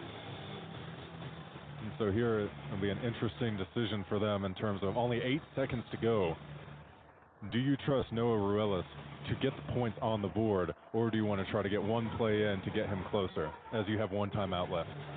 I would say, and what they're going to do, I think you just got a quick play just for 5 to 10 yards, and then and call timeout right as the guy gets down. Noah Ruelas, 11 for 12 on field goals with a long of 53 on the season. Jackson motioning Thomas to the right side of the alignment. They'll hand it off to Montgomery. Montgomery will slide down near the 25, and they'll take a timeout with 1 second remaining and send Ruelas on the field. Yeah, and that's pretty much exactly what you wanted. Give Miles Montgomery a little bit of space on the left side and set up Ruelas right where he wants it on that left hash mark and make it a much easier field goal, getting 9 yards on that run. Now we'll see for Ruelas. Some rain has come down here at McLean Stadium, and that could make it a little harder for him to get this field goal off. Yeah, and it's only a 45-yarder. Ruelas 3 for 4 on field goals between 40 and 49 yards. He's perfect from everywhere else. To end the second half, UCF trying to get some points on the board. Ruelas kicks it. It is up and good. UCF finally gets some points on the board. Baylor still up 20-3, and that will end the second half. And this game so far, Jeffrey, has been very exceptional for Baylor. Yeah, Their passing offense, rushing as well, Knighton having a big performance, and defense especially. Yeah, they've outgained UCF 311 yards to 125. Sawyer Robertson already 247 passing yards. We were talking about it during the pregame. That is going to be a tough matchup, right? UCF as one of the best pass defenses in the nation, 6th in the FBS in passing yards allowed per game. And Sawyer Robertson has not just taken that 146 average, but he's added 100 more yards, 247.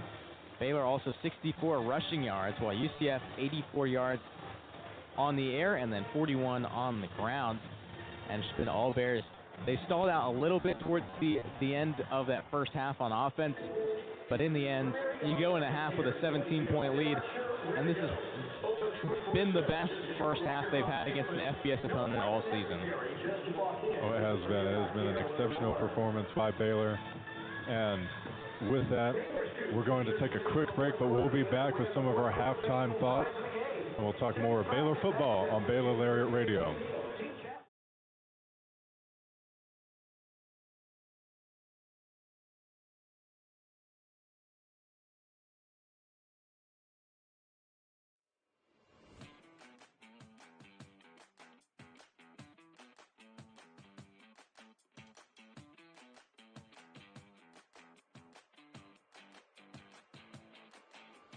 Hey Bears, are you always the last to know about what's happening at Baylor?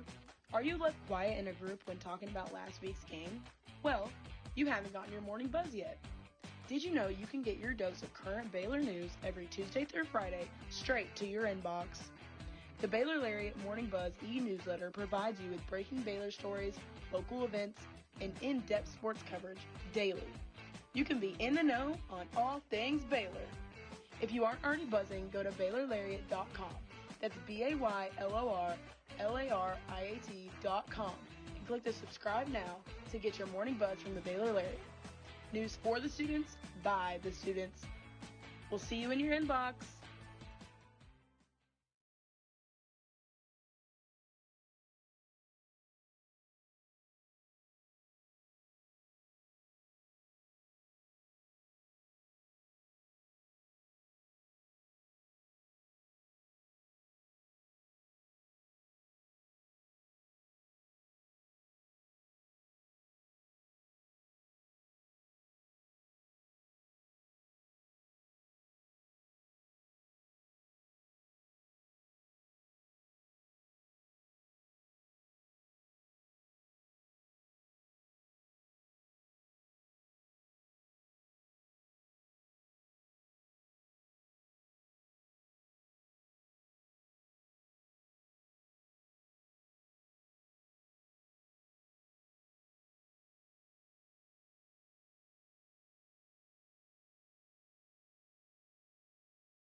Stay informed and stay connected with Lariat TV News.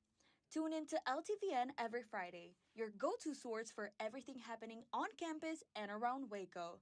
From breaking stories to exclusive interviews, we cover campus events, student life, sports updates, and more. By the students, for the students.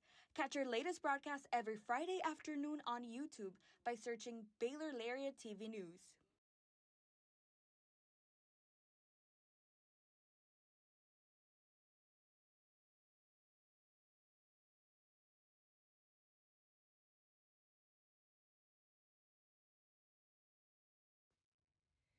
Hey there, Bears. Are you living your best life this year at Baylor? Well, we've got great news. The Baylor Roundup Yearbook has been right there with you, capturing those memories at every event. So don't forget to buy your 2022-23 Baylor Roundup Yearbook today and share your memories with friends and family for generations to come. But wait, did you already graduate? Don't worry, we've got you covered. We have yearbooks dating all the way back to 1896.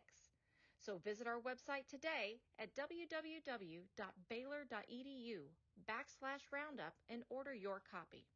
That's www.baylor.edu/ROUNDUP. Have a great year, Bears, and sick 'em.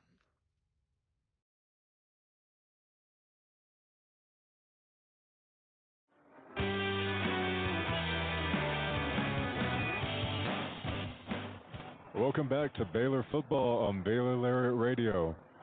And the Bears now up 20-3 over UCF after the first half.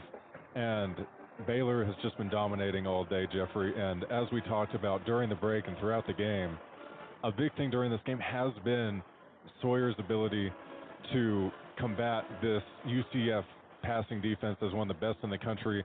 He has passed for more than what they usually allow per game. And you've had players like Trigg be such a big part of the receiving game, making some amazing circus catches today. And on the rushing side as well, Knighton having one of the best games of the season so far for him. Yeah, and I think with Sawyer Robertson, right, 247 yards, 2 touchdowns. I guess in the end, they gave defensive lineman, Derek LeBlanc, an interception instead of a fumble recovery. So one interception for Sawyer Robertson. Cohen and Aidan, 58 yards on 18 runs. But for the receivers, there's been 9 different receivers that have caught passes from Sawyer Robertson. Ashton Hawkins leading with 5 receptions. Michael Trigg leading in yards with 67 and a touchdown. Josh Cameron, 3 catches, only 5 yards, but also a touchdown as well. But then for UCF as well, they haven't been able to click anywhere. They failed to convert on 2 fourth downs, ending 2 of their drives, and Taven Jackson only 11 for 20 for 84 yards, no touchdowns, no interceptions. Miles Montgomery and Taven Jackson, the only 2 UCF Knights with double-digit rushing yards. Montgomery 32, Taven Jackson 10. Dwayne Thomas with 8, and we haven't seen anything from Jaden Nixon thus far. I mean, whenever he's on the field, he's not getting that ball, and it's just been very discombobulating for the UCF offense. And I think their lack of running the ball early in this game is going to come back to haunt them. They're already down 17.5. So now, as the game keeps on going, unless you close this gap early in the third quarter, you're going to be relying on Taven Jackson and that passing game, and you're just going to continue to go away from Miles Montgomery and the run game, which has been the marquee of that offense. 208 yards per game thus far. Yeah, the rushing offense for them has been where they've gotten their scoring all year. And it's just been hard for this team to really generate anything when they're not playing FCS teams, as we talked about earlier, only scoring over 20 points twice against FBS opponents. And as you said, Nixon not being involved today is just such an interesting decision by the offense coordinator for the Knights. As you look at his statistics, he's averaging 12.7 yards a carry, has 6 touchdowns on the year, and has 4 50-plus yard rushing touchdowns. He's such an explosive threat that unless he's hampering an injury, I don't see why he's not being involved. And Miles Montgomery has had a couple plays here and there, but that rushing attack has just been completely nullified. And while there might not have been a lot of good play calls by UCF, got to give credit to Baylor's defense, who throughout the year has struggled in getting a lot of these stops against the run. And as we saw in the first half, they had a lot of 3 and outs. And that was something that was very unique in that they weren't getting to the point where they were having a lot of third downs, but it would be, you'd have a third down, then a first down, third down, first down. And it would just be this continual war of attrition down the field until the opposing team would eventually score. And the Baylor defense has done really well this first half. Yeah, and I mean, I got to give a big shout out to that secondary. They've been locking it down, 5 pass breakups thus far. Devin Bobby leading the team with 4 tackles after tying a season high with 8 tackles last week against Cincinnati. It's just been all Bears. LeVar Thornton almost had an interception. They almost had another one late in that first half. So you just got to keep on putting the pressure on Taven Jackson. He's not made a lot of great decisions thus far, and you just got to force him into these uncomfortable situations. Get a hand in his face, get a guy in the backfield, and force him to get the ball out of his hands quick and make a bad throw. And I think that's been the key to success for the Bears in the first half, and it's going to be that way for the next 30 minutes. Definitely, and this Bears team dominating today. And with that, we're going to take our break for halftime, and we'll be back with more action today in this Big 12 matchup between Baylor and UCF. And you've been listening to Baylor Football on Baylor Lariat Radio.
Hey Bears!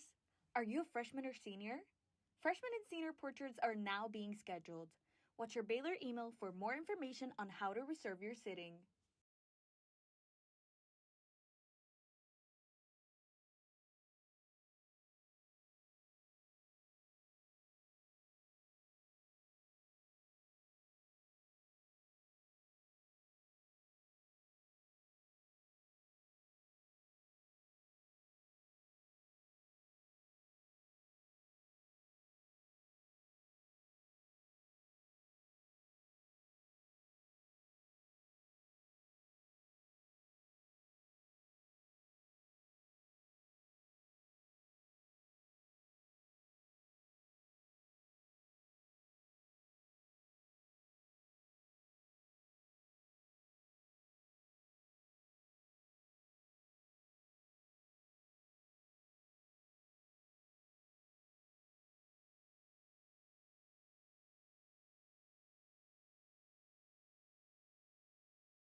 Hey there, Bears! Are you living your best life this year at Baylor? Well, we've got great news. The Baylor Roundup Yearbook has been right there with you, capturing those memories at every event. So don't forget to buy your 2022-23 Baylor Roundup Yearbook today and share your memories with friends and family for generations to come. But wait, did you already graduate? Don't worry, we've got you covered. We have yearbooks dating all the way back to 1896. So visit our website today at www.baylor.edu/roundup and order your copy. That's www.baylor.edu/ROUNDUP. Have a great year, Bears, and sick 'em.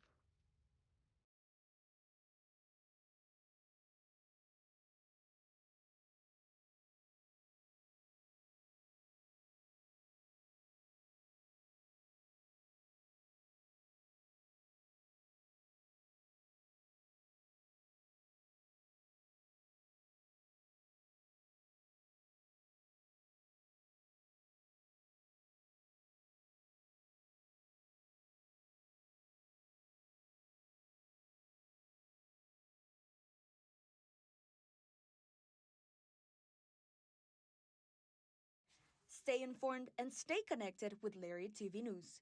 Tune in to LTVN every Friday, your go-to source for everything happening on campus and around Waco. From breaking stories to exclusive interviews, we cover campus events, student life, sports updates, and more. By the students, for the students. Catch our latest broadcast every Friday afternoon on YouTube by searching Baylor Lariat TV News.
Hey Bears, are you always the last to know about what's happening at Baylor?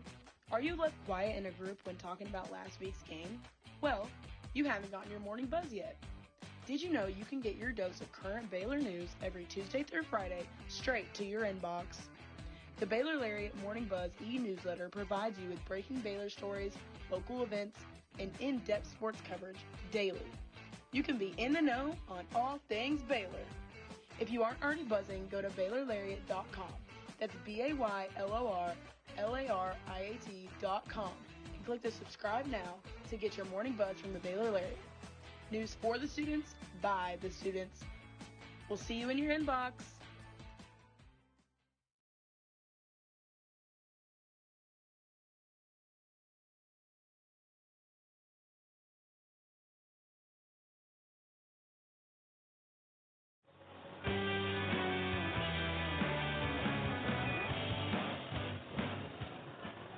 Just a couple moments away from kickoff here in the second half between the Baylor Bears and the UCF Knights, Baylor's 99th homecoming football game.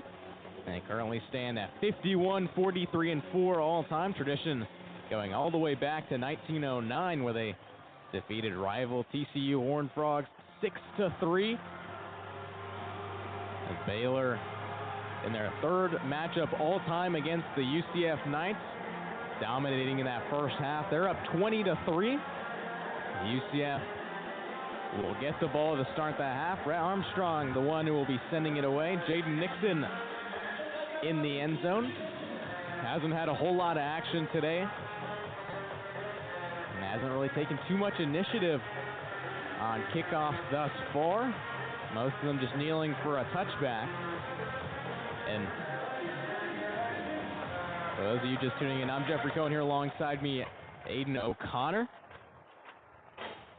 Jay Nixon fields it inside the 5-yard line, misses a block, and there he goes. Still moving up, and he'll be taken down at the 31-yard line.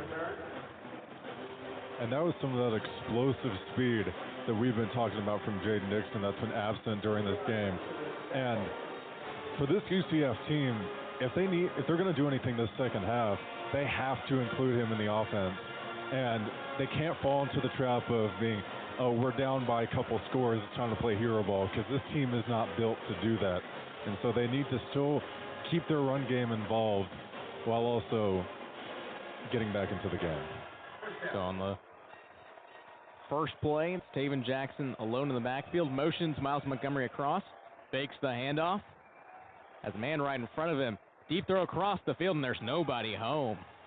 Incomplete. That was number 93, DK Kalu. Found his way into the backfield. Forced Taven Jackson to throw on his back foot. That'll be incomplete. I think he was trying to find Wade and Charles there, but that pass was nowhere near. Might have been a miscommunication on the route. Jackson in the first half, 11 for 20 for only 84 yards in the pistol. Miles Montgomery in the backfield. Number 80, Max Drag. Short throw to Dwayne Thomas, trying to break some tackles, but he'll be taken down by Devin Bobby at the 35-yard line. So that'll bring third down and 6 for UCF. And those are plays you just can't be doing at this point in the game. Passes behind the line of scrimmage that have not worked all game. They need to mix it up a little more. Knights looking for their first third down conversion on the day. 0 for 5 thus far. 5 yards to go. 3 receivers to the left. Motions DJ Black to the right. Gets the handoff. Under pressure. Breaks a tackle. Throws it downfield. Has a man. And it's incomplete, and there's flags.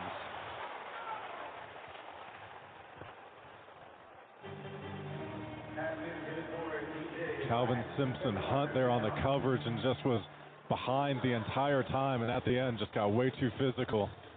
Yeah, Calvin Simpson Hunt. So we'll go against Simpson Hunt. Redshirt sophomore transfer from Ohio State. Didn't get much action for the national champions Buckeyes. And that cost his team 15 yards. Now UCF and Baylor territory on the Bears 49. Some more motion. Hands the ball off up the middle to Miles Montgomery, and he's swallowed up by the Baylor defense. Baylor's defense done such a great job today on those runs up the middle, making sure that, because broken tackles have been a problem this year, making sure that hasn't been a problem today.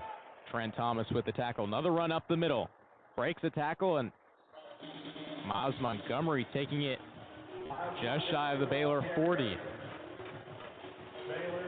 Trent Thomas was again there on that play. Didn't make the tackle, but was right there behind the line of scrimmage. Today he's been all over the place. Another third down and 2 yards to go. Again, still looking for their first conversion. Last third down, got the pass interference call. Gets the snap, another handoff down the middle. Miles Montgomery gets met, but he'll get enough yards for the first down. Devin Bobby on the wrap-up.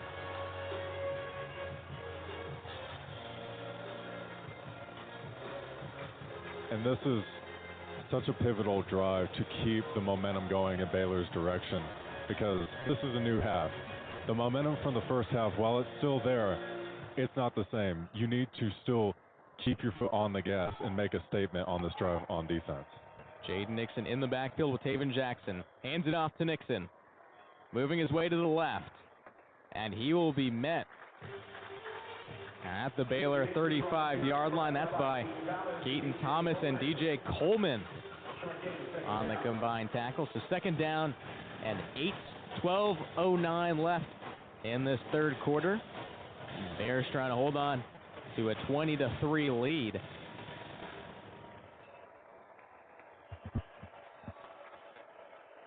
Ball on the left hash mark. 2 receivers either way.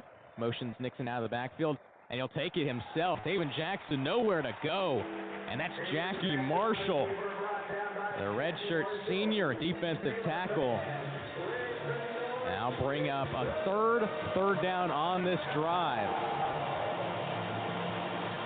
Jackie Marshall, one of the leaders on this team in terms of TFLs, always getting in the backfield.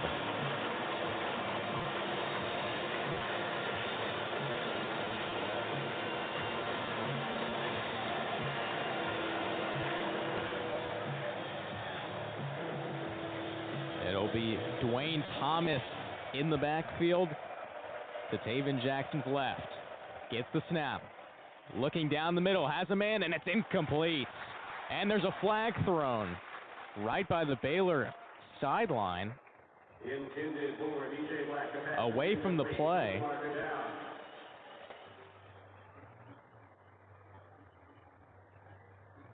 We'll see what the call is. Ineligible receiver downfield. Number 17 on the offense. The player was on the line and covered up. The penalty is declined. Results in fourth down. So that'll be ineligible receiver downfield, number 13, Horace Lockett. So it'll be 4th down and 8.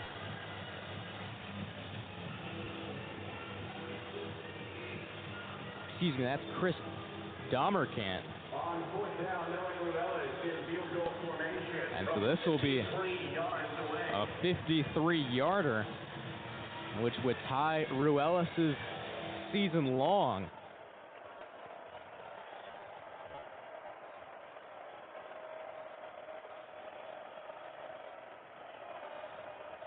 The hold is good. The kick is up, and it is short and wide to the left. So UCF will come up short on this drive, and they still trail 20-3 with 10:58 left in the third quarter. You're listening to Baylor Football on the Baylor Lariat Radio.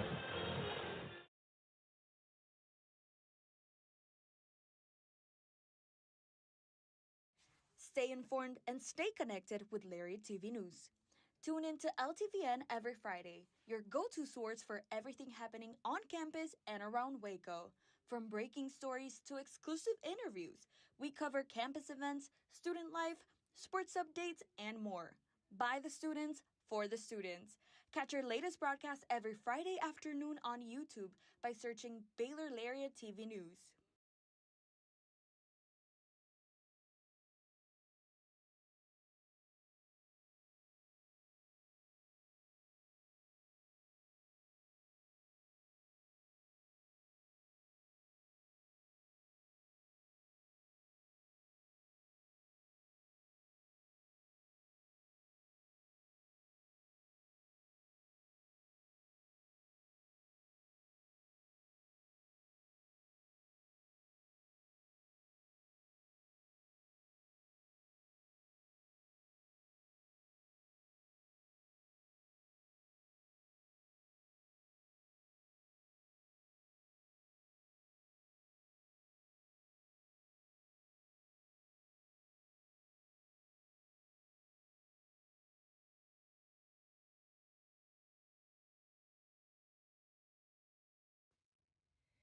Hey there, Bears.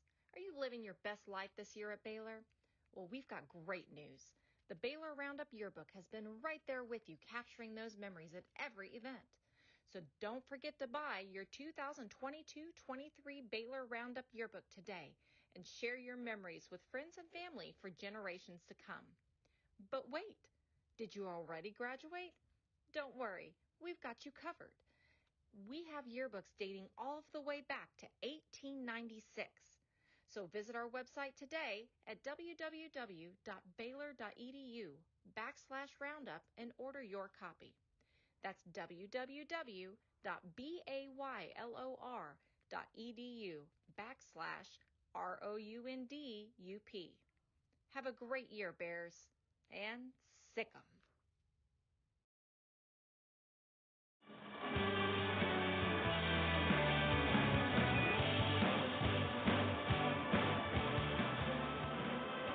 Early in the third quarter on this Baylor homecoming occasion, UCF couldn't cash in for any points as their kicker Noé Ruelas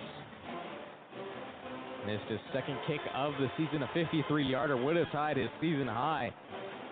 The Bears are sticking with their 20-3 lead. 10:58 left to go. Bears the ball in their own 35. Handoff to Caden Aidan up the middle. Bouncing around some defenders. And he'll work his way past the 40-yard line. And Knight really having the best day of the season so far and of his career as a true freshman. Hurry up offense, another handoff up the middle.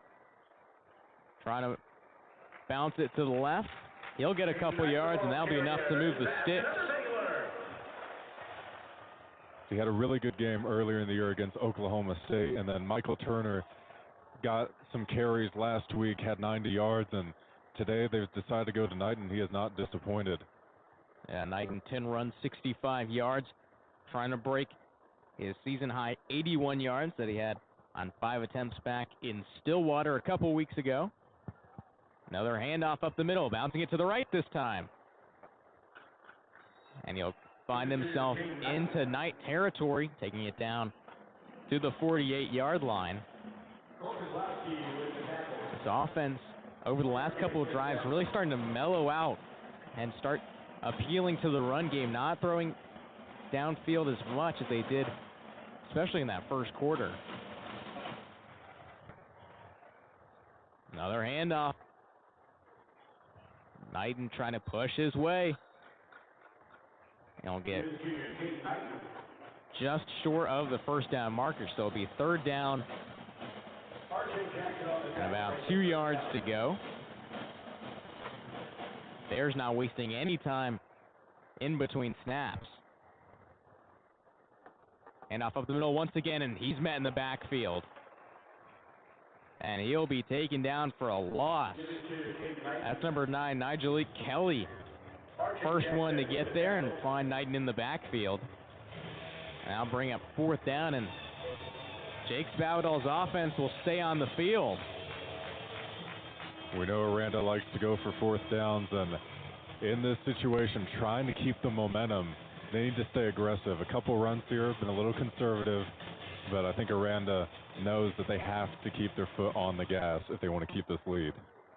They're 1 for 1 on 4th downs today. Surveying the field, and he'll run out of the pocket. He's got some room and a first down sliding past the 40-yard line. Sawyer Robertson making the quick decision, and he'll tuck it and run for the first down. And that's something we saw a little bit last week versus Cincinnati. You know, Sawyer's been criticized for not running the ball when there's opportunity, but it seems that he's learned from it on that 4th down right there, a crucial run by him to get the first down for Baylor. Bunched up on the left side. Looking downfield, steps up in the pocket. Works his way to his right. He'll throw on the run. And it will be incomplete, trying to find Josh Cameron.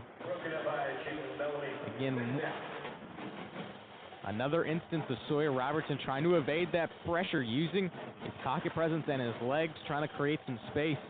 Did a good job rolling out to his right. Just couldn't connect once again with Josh Cameron. Michael Turner now in the backfield for the Bears. Motions him out of the backfield. That's actually Joseph Dodds. So Michael Trigg on the check down. He'll be tackled at the 34-yard line. And on that connection between Cameron and Sawyer, ever since that touchdown, it seems that it's been hard for them to try to get that connection going again, as Cameron's been targeted 7 times but only had 3 catches throughout this game. And Michael Trigg moving gingerly off the field. Kelsey Johnson coming in, lined up in the slot. He'll be motioned to the right and off up the middle. That'll be Bryson Washington tackled at the 29-yard line. He'll get just to the marker.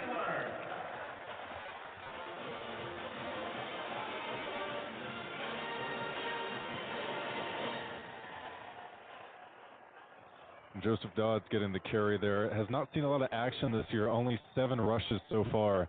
That'll be his 8th of the season. Baylor trying to go deep into that running back room. So the officials will blow the whistle. So we'll review whether the Bears got a first down on that Joseph Dodds run.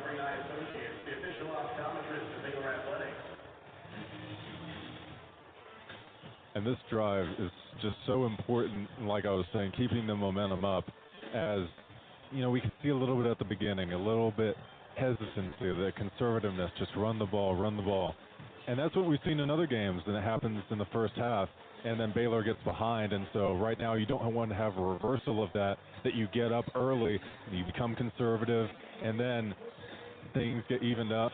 And this UCF team, while they've been beaten pretty good today by Sawyer, they still are one of the best fourth quarter defenses in the entirety of the Big 12. Yeah, and again, as we had talked about, Baylor's offense not kind of putting their foot on the brake, taking their time, making shorter passes, running the ball a little bit more than they did in that first quarter. I think I may want to see it. If this does get overturned, or this does get upheld, and it's a first down for the Bears, I'd like to see a Sawyer Robertson throw to the end zone. I want to see this offense. If you're Baylor, you want to see this offense just kick it up, keep it into high gear, and not give UCF any time to rest or to know what's coming. And they've been a little bit more mellow over the last couple minutes. I think if you just take a good shot to the end zone, that might keep UCF on their toes.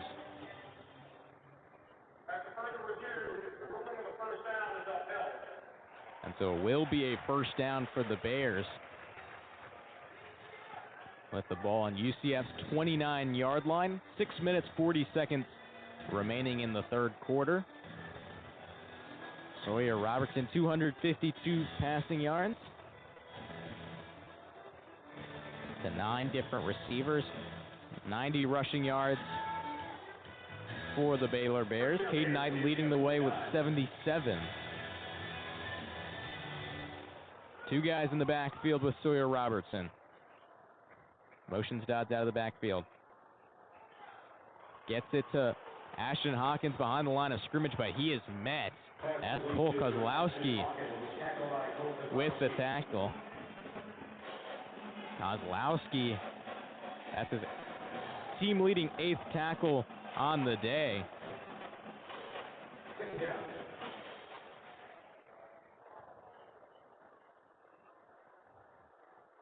Takes the handoff.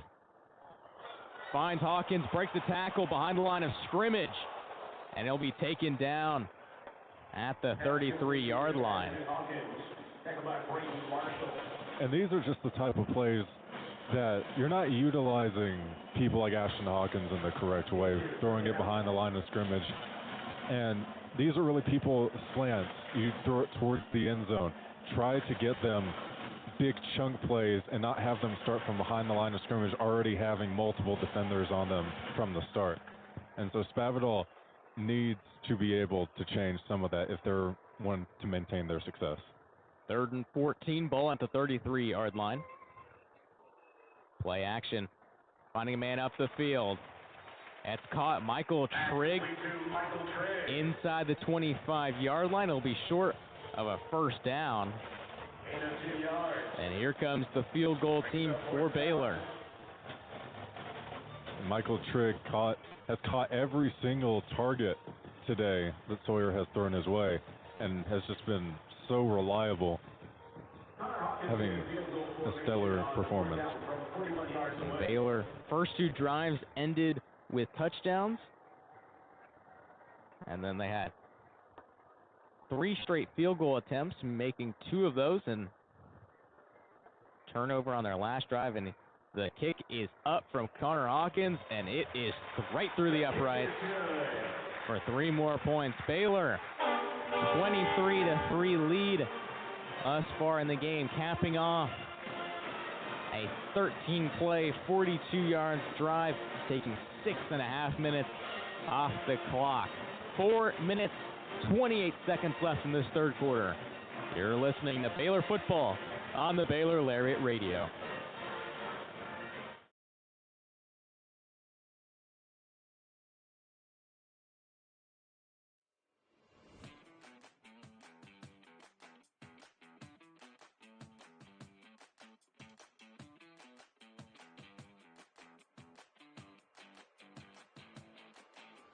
Hey Bears, are you always the last to know about what's happening at Baylor? Are you left quiet in a group when talking about last week's game? Well, you haven't gotten your morning buzz yet. Did you know you can get your dose of current Baylor news every Tuesday through Friday straight to your inbox? The Baylor Lariat Morning Buzz e-newsletter provides you with breaking Baylor stories, local events, and in-depth sports coverage daily. You can be in the know on all things Baylor. If you aren't already buzzing, go to BaylorLariat.com.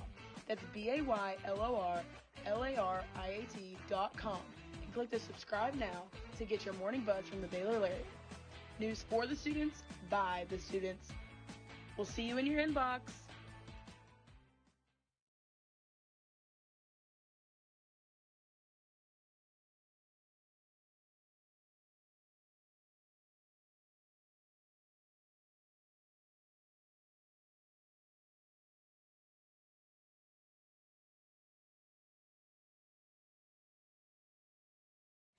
Stay informed and stay connected with Lariat TV News.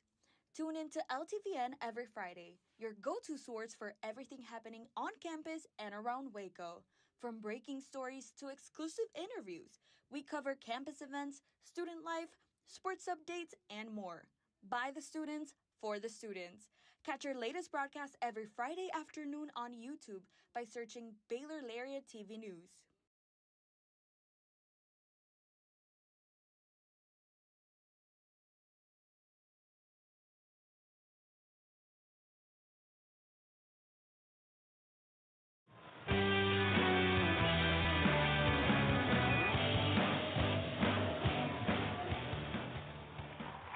Overcast Saturday afternoon here in Waco, Texas. Connor Hawkins' field goal, his third made field goal of the day, gives the Bears a 23-3 lead over the UCF Knights.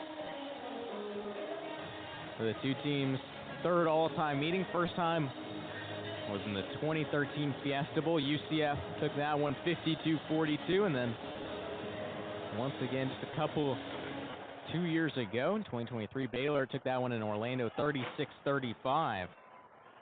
Nixon taking it out of the end zone. He'll be met at the 20-yard line. Jake Nixon on the return, but brought down by Cameron Jenkins. That was a great tackle there. Baylor's defense softened any momentum he had going. That's Plosi Jungu Sungu with the tackle. So UCF will have to make an 80-yard trek if they want to find the end zone and make it a two-possession game. They're down by 20. And it's been a real struggle for the Knights all day on offense. First down. Offense that averages 30.7 points per game. Hand off to Miles Montgomery on the left. Spins out of a tackle. He's got some room. And it'll be Tevin Williams who brings him down. Last line of defense, but there is a flag down in the backfield. Personal foul. Stop block. Number 58-62. Offense. At the distance control line. Replay first. So it'll be a chop block against Connor Meadows and Jabari Brooks.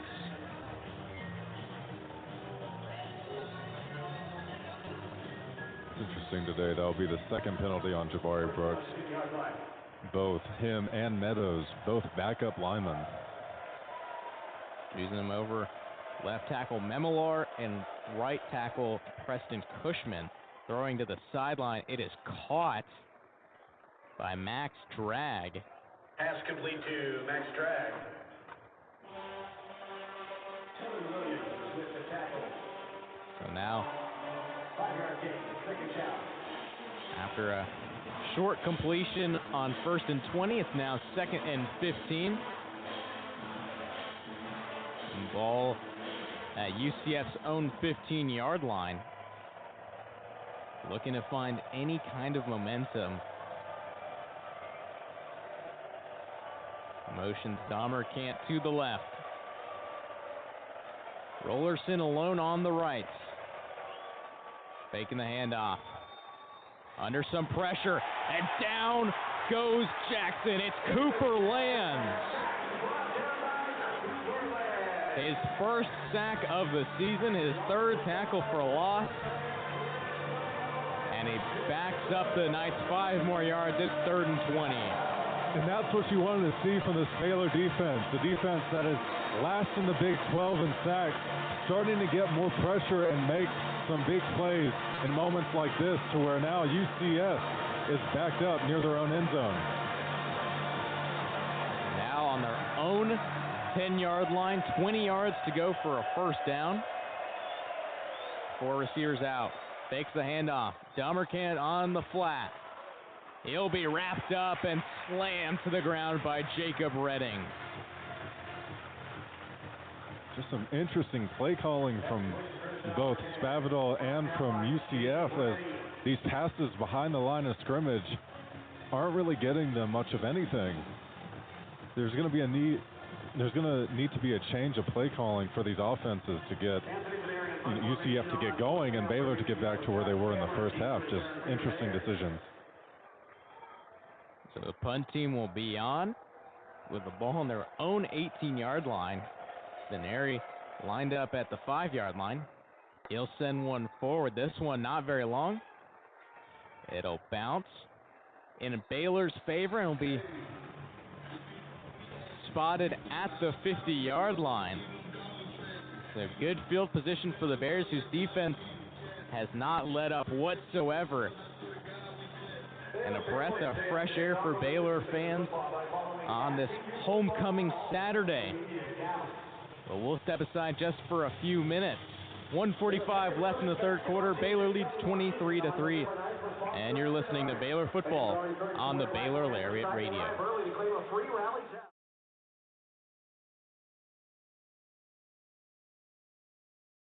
Hey Bears! Are you a freshman or senior? Freshman and senior portraits are now being scheduled. Watch your Baylor email for more information on how to reserve your sitting.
Hey Bears, are you always the last to know about what's happening at Baylor?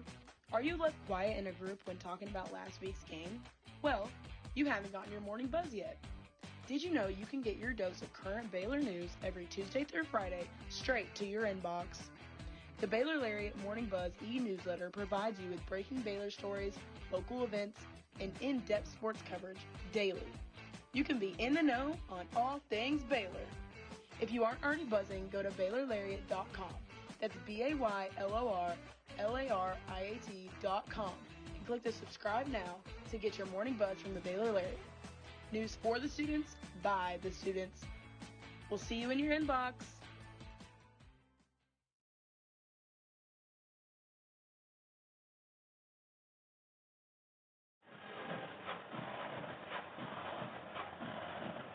Baylor fans having a good time on this homecoming weekend.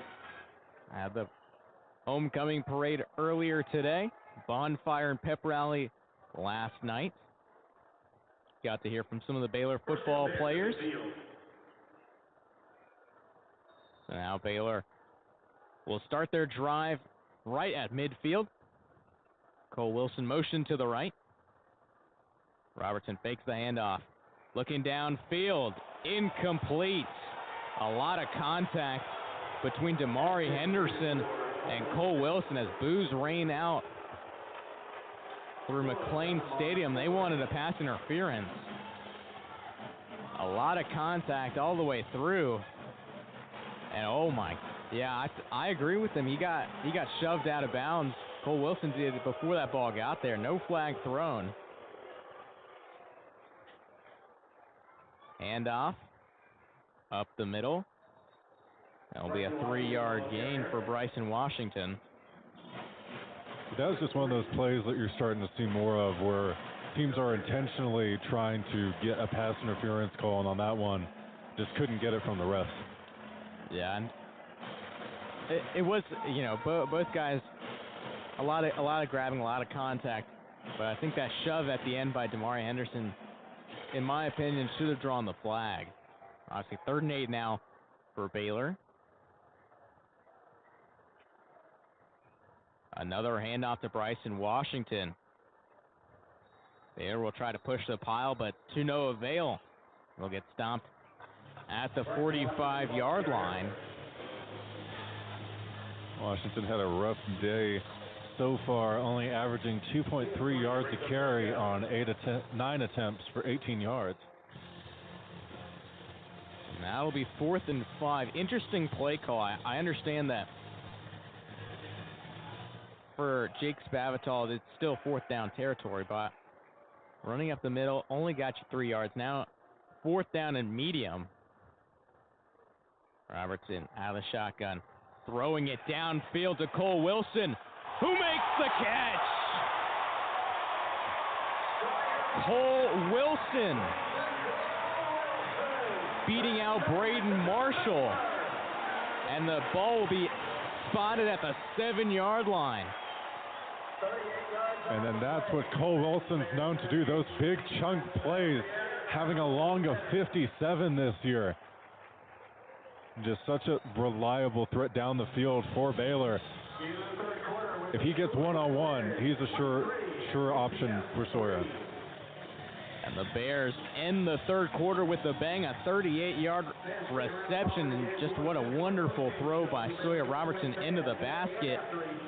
There are 15 minutes remaining in this Week 10 matchup between the Bears and the Knights. We'll be back after a few minutes. You're listening to Baylor Football on the Baylor Lariat Radio.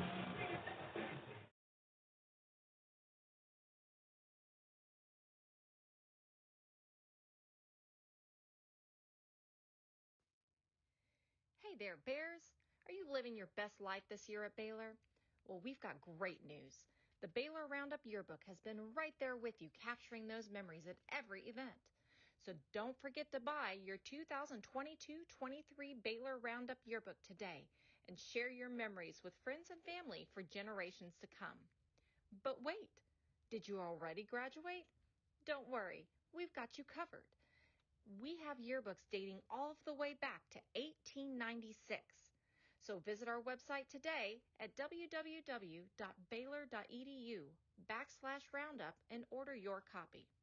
That's www.baylor.edu/ROUNDUP.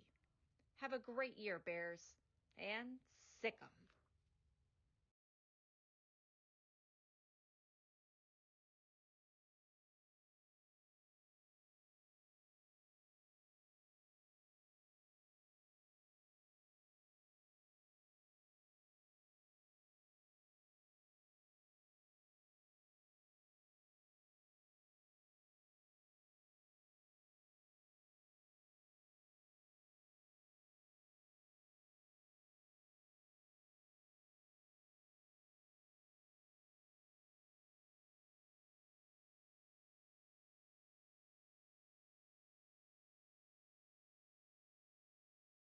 Stay informed and stay connected with Lariat TV News.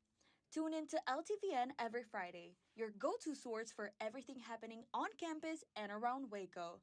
From breaking stories to exclusive interviews, we cover campus events, student life, sports updates, and more. By the students, for the students.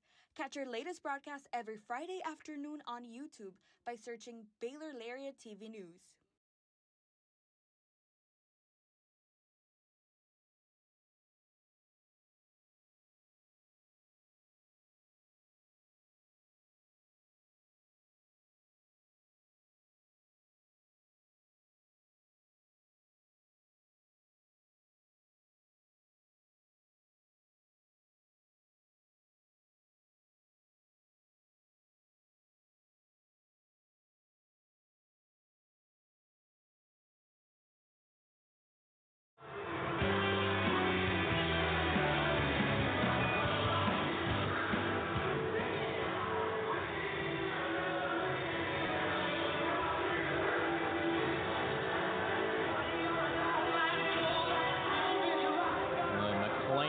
Stadium faithful gearing up for what they hope to be a final 15 minutes in a homecoming victory. Their team is up 23-3 on the UCF Knights. Bears looking for their 13th homecoming win in 15 tries. And this game so big for the Bears going into that bye week, having some time to think things over, and just now knowing that success might not be the Big 12 championship, but at least getting that bowl game and tying last year's record is where they want to be. And the officials are reviewing the catch from Cole Wilson, and we'll get our decision in just a moment.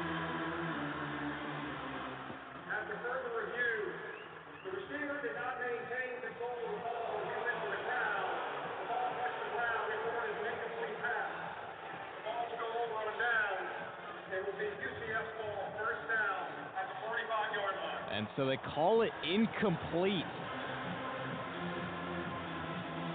As I said, Cole Wilson did not maintain possession throughout the catch.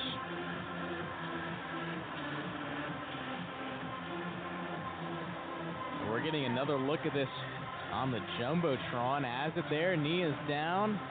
Oh, that ball, when he was going down, it tipped out a little bit and hit the ground and made it incomplete. So that'll be a turnover on downs for the Bears. What looked to be a big play gets overturned, and so UCF will have some decent field position starting the fourth quarter, trying to make a legendary comeback. They need to make up 20 points in this quarter. So far, only 3 points, 152 yards. Jackson under pressure, looking downfield, has a man across the field, and it's caught. That's number 7, Dwayne Thomas. Dwayne Thomas, the leading receiver in yards for this UCF offense, having 316 yards on the season. Been relatively quiet today and getting a big gain there. That's really the first time we've seen Taven Jackson stay composed and make a great throw downfield under pressure. Hand off to Miles Montgomery to the left side. He's shoved out of bounds. Miles Montgomery, ball carrier. And he'll be marked out at the 23-yard line. So it'll be a gain of 3 yards to make it 2nd and 7. Now this is where, as the Baylor defense, you can bend, but you can't break. And the momentum swing from having the Baylor offense fail on the 4th down to, if they score on this drive, can have big implications for this fourth quarter. They motion Dahmer Cant to the left. Fake the handoff. Trying to find Montgomery. They have him on the flat. He's wrapped up by Devin Bobby, but not before getting the first down inside the 15-yard line for UCF.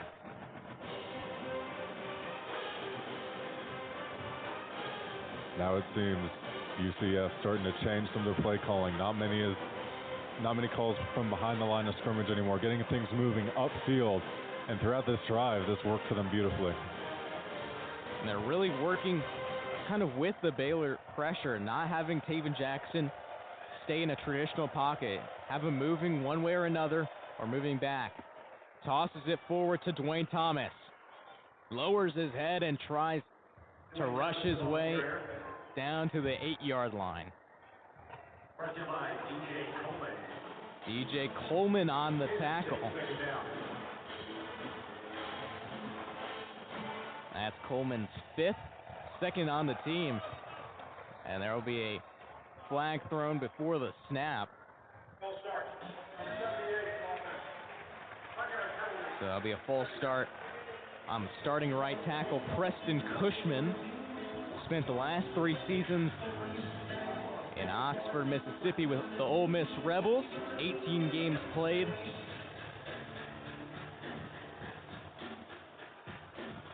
The redshirt junior out of St. Petersburg, Florida.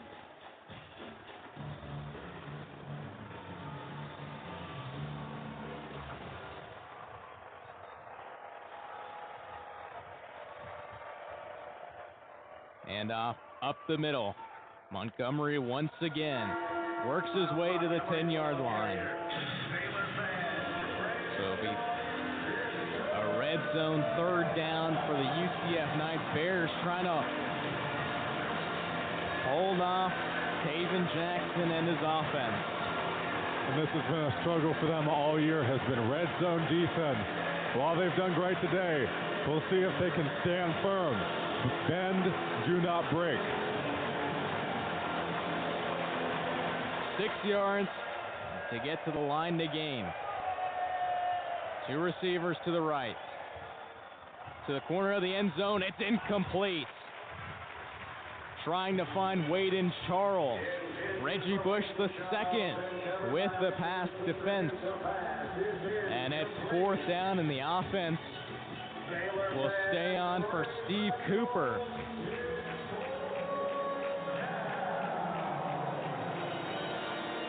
Now UCF going for it all here. This could make or break the rest of the game.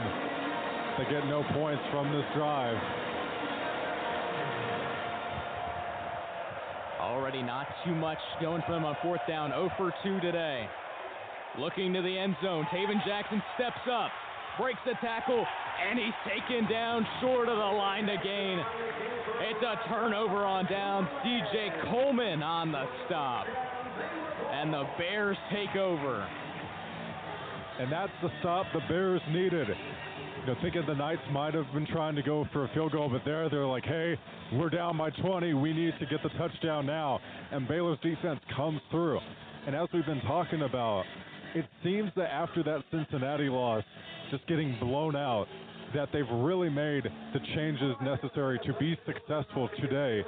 And Aranda hoping that they could take that into the bye week as well and for the rest of the games this year, because they have been exceptional today. Yeah, and I mean, looking at the schedule coming up, you got two teams that are right around the top 25. Houston Cougars, in the top 25, led by Connor Wigman. And then after the bye week next week, they'll have Utah coming into their house. And as you said, it's been clicking. This is probably the first time that we've seen all season that this team has played complementary football. Both sides of the football have been doing their job. Offense 23 points, defense only allowing 3 and giving up only 204 yards, while this offense has totaled 353. And the defense, like I said, really putting on a show, and there hasn't been a game this year versus an FBS opponent. You had Samford, but versus an FBS opponent, they've allowed more than 3 scores every single game. But this game, they've done an exceptional job of keeping UCF limited and not let them score. So 11 minutes, 36 seconds remaining in regulation. Baylor will get the ball on their own 8-yard line. And a big drive here. If they find the end zone, could really put this game on ice and put that final nail in the coffin and get a big statement win here against UCF, a team that came into this matchup and it looked like they matched up well with Baylor, right? Good passing defense going up against a struggling pass offense over the last couple weeks. A great running attack, 208 yards a game against a defense that struggled to stop the run all season. But neither of those aspects of UCF's play have really shown up today, and it's just been all Bears all game. As Caden Knighton is in the backfield with Sawyer Robertson, Matt Kloppenstein on the left side of the offensive line behind Sean Tompkins. And off to Caden Knighton, trying to bounce his way, breaks a couple tackles, and he'll be taken down at the 16-yard line.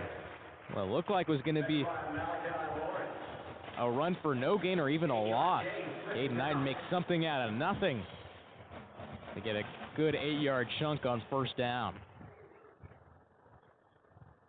They'll go back to Knighton, bouncing his way and just getting enough to move the sticks for a first down. And Knighton nearing his career high total in yards. And he might break it on this drive. Knighton already breaking his career high, 88 yards now on 15 runs. Play action, Robertson under pressure, rolling to his right. He'll just tuck it and run with it. He's got a first down, and he's got some more. Tripped up past the 40-yard line. And that's an amazing job by Sawyer going out, getting those extra yards, because the defenders, they're thinking he's going out. Sawyer's not a run-heavy quarterback, but using that to his advantage and getting 10-plus more yards on that play because of it. Broke a tackle from Antoine Jackson, able to get about 10 or so more yards on the end of that run. Ball now at the 35-yard line. Handoff up the middle. Caden Knighton trying to bounce his way around the defense. He'll get a good chunk right there of about 5 yards.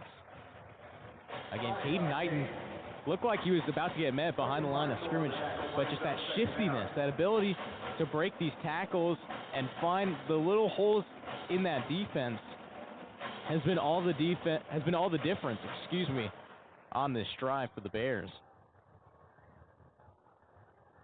Find Ashton Hawkins on the flat. He'll be met right at the 40-yard line, so there'll be no gain on the second down throw.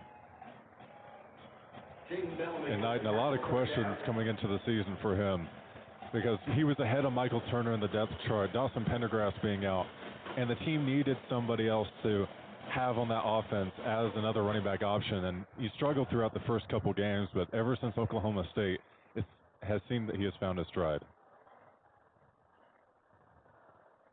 Two receivers to the right. Jaden Porter all by himself on the left side. And the ball's tipped and incomplete. That was Malachi Lawrence breaking up that pass. And so that'll make it 4th down for the Bears. And here comes Palmer Williams and the punt squad. Tried to find Jaden Porter on a quick slant. And credit to Spavital today, getting more people involved that have not had a lot of time this year, like Dodds, Jaden Porter, and Kelsey Johnson. This will be the first punt of the day for Palmer Williams. Almost gets blocked. As Jaden Nixon will call for a fair catch. And that'll be around the 15-yard line. So UCF forcing a Baylor punt. They'll get the ball back with 8:41 remaining in the 4th quarter. They still trail the Bears 23-3. You're listening to Baylor Football on the Baylor Lariat Radio.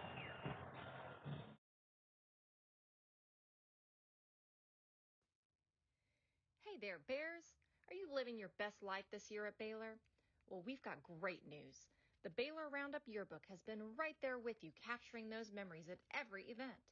So don't forget to buy your 2022-23 Baylor Roundup Yearbook today and share your memories with friends and family for generations to come. But wait, did you already graduate? Don't worry, we've got you covered.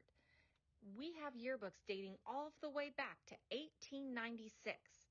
So visit our website today at www.baylor.edu/roundup and order your copy. That's www.baylor.edu/ROUNDUP. Have a great year, Bears, and sick 'em.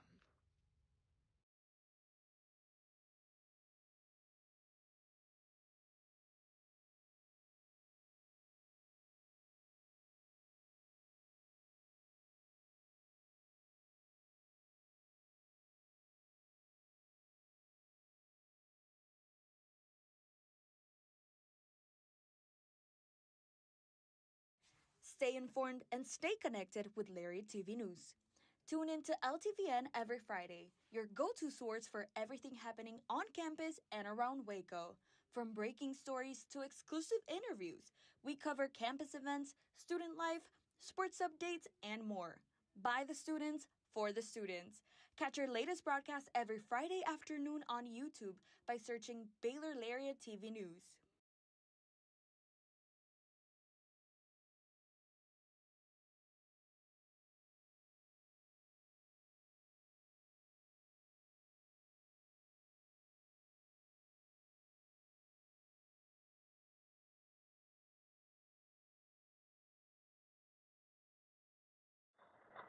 Here we go. 4th quarter here at McLean Stadium in Waco, Texas. Bears up by 20 here in the 4th quarter. Almost halfway through the final quarter of play. UCF with the ball on their own 14-yard line. Looking to reach the end zone for the first time today.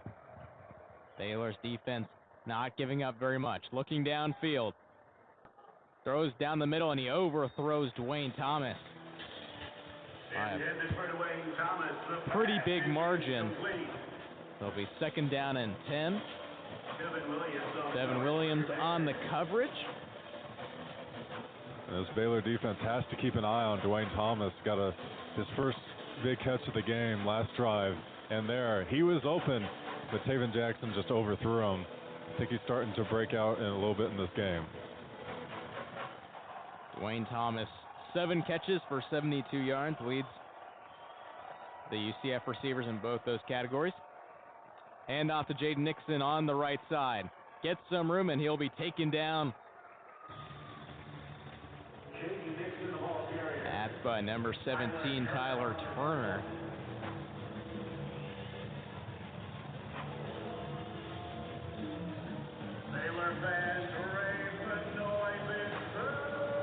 Third down and 5 for the Knights. Ball on the 19-yard line. 8 minutes remaining.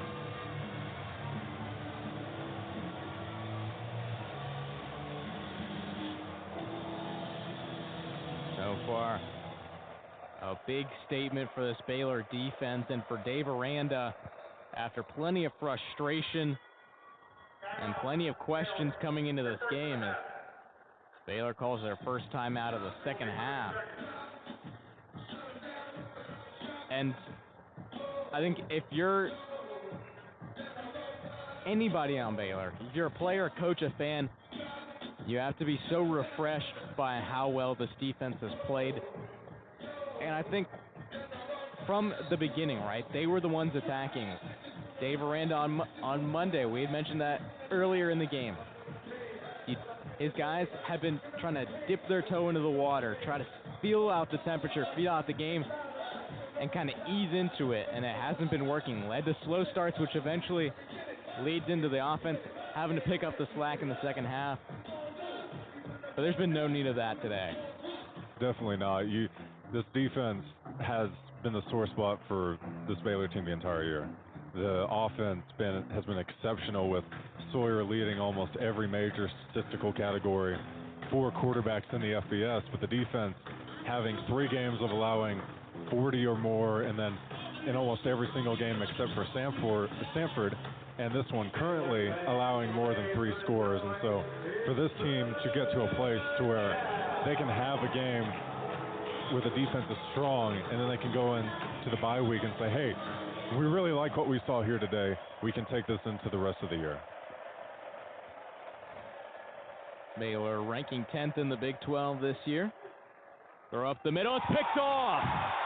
DJ Coleman taking it down the sideline, and he's tackled out of bounds inside the 10-yard line. DJ Coleman's first interception of the year, and what a time for it to happen. Setting up Baylor in field goal range and setting them up in a position to really close the door shut on this game. And a miscommunication up the middle, tried to find Chris Domerkant. And he was expecting Domerkant to cut up the middle at the end of that drive. But all he finds is number 33 in the green and gold, DJ Coleman, who muscles his way down to the 6-yard line. And setting up the Bears beautifully to put this game away. And a lot of celebration on that Baylor sideline supporting their guy. Handoff. Aidan O'Connor met at the line of scrimmage, behind the line of scrimmage. And he'll be taken down just short of the 7-yard line. So it'll be 2nd and goal. So here Robertson and his offense hoping to cash in for 6. They haven't scored a touchdown since that second drive of the ball game. And there is 9:44 left in the first quarter. That's when they got the ball in that drive. Another handoff to Knighton, and he has nowhere to go. And other than that play right there not being a positive for Baylor, I do like what they're doing on this drive. in terms of taking the clock down, realizing that, hey, it's getting pretty low in this game. You getting near 6 minutes or less. Just take the clock down. We can be patient. If we get a field goal, it's okay. And just try to finish this game out as soon as possible. Third and goal from the 9-yard line. Damari Henderson on the tackle. Brother of UCF cornerback Jakari Henderson. Robertson looking to the end zone. Moving up in the pocket. Rolling to his right. Nowhere to go. Throws across his body. And it is caught for a touchdown. Cole Wilson. Sawyer Robertson defying the laws of physics. Twisting his body, throwing against his momentum, and finding Cole Wilson in the back corner of the end zone. And Cole Wilson bouncing back today after having a 37-game streak of having a catch in every single game. Snapped versus Cincinnati last week. But with that catch, he continues to streak once again. That was Cole Wilson's 5th catch on the day, 56 yards, and now he's cashed in for a touchdown. That's his 4th on the season. And the Bears up 29-3. The extra point from Connor Hawkins, up and through. Bears up 27 points with 6:04 left in this 4th quarter. Taking only a minute 37 seconds off on a 3-play, 7-yard drive that was started with a DJ Coleman interception. And the Bears dominating on this homecoming Saturday. They're up 30-3. You're listening to Baylor Football on the Baylor Lariat Radio.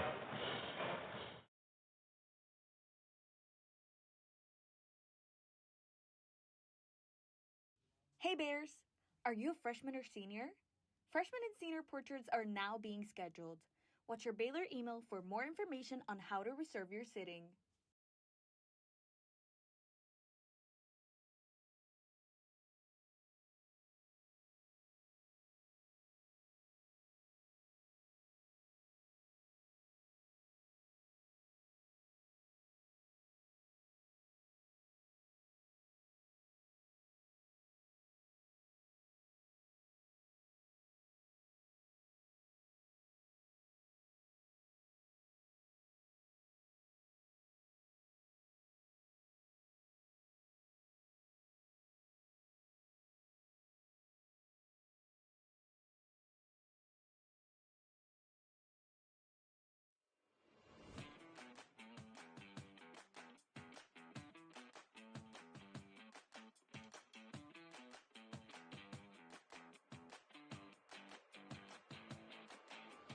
Hey Bears!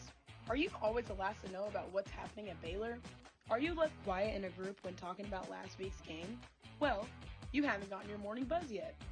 Did you know you can get your dose of current Baylor news every Tuesday through Friday straight to your inbox? The Baylor Lariat Morning Buzz e-newsletter provides you with breaking Baylor stories, local events, and in-depth sports coverage daily. You can be in the know on all things Baylor. If you aren't already buzzing, go to BaylorLariat.com. That's BaylorLariat.com and click the subscribe now to get your morning buzz from the Baylor Lariat. News for the students, by the students. We'll see you in your inbox.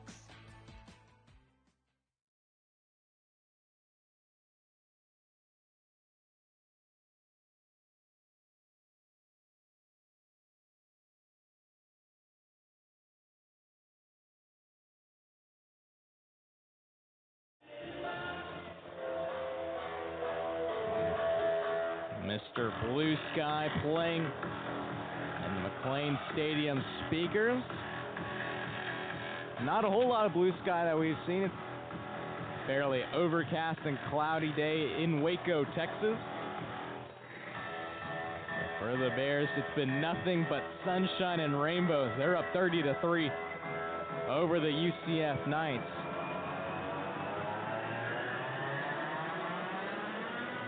Rhett Armstrong sends it down the field to Jaden Nixon. Fields it at the 1-yard line. Breaking a couple tackles, he'll be taken down just short of the 20-yard line. Jaden Nixon on the return, brought down by Micah Gifford. That's Micah Gifford wrapping up.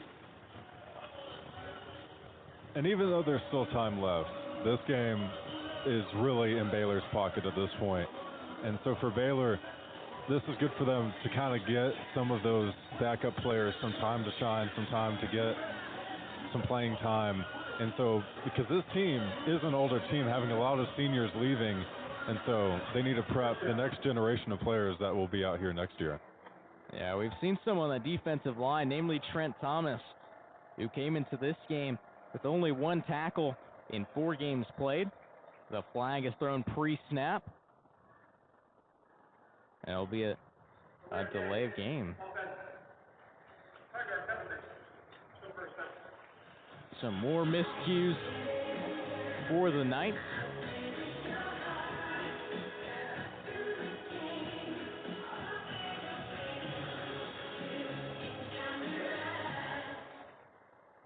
So it'll be 1st and 15 on their own 15-yard line. Handoff on the jet sweep. And out of bounds is Jaden Nixon. That's going to be a big story from today, as we've mentioned a lot of times before, is the lack of use from Nixon. And even on the plays that he has been used, just not giving him a lot of space to be as explosive as he has been this year. And honestly, at this point, if you're UCF, you could just really go in any direction. This game is pretty much as good as done. A handoff. That's to Miles Montgomery, finding some room on the left side. He'll be taken down by Marion Winston. Caldre Williford. There'll be a holding call against Jabari Brooks. That's his 3rd penalty of the day. Having a tough time today, stepping in for guard Memalor at left guard.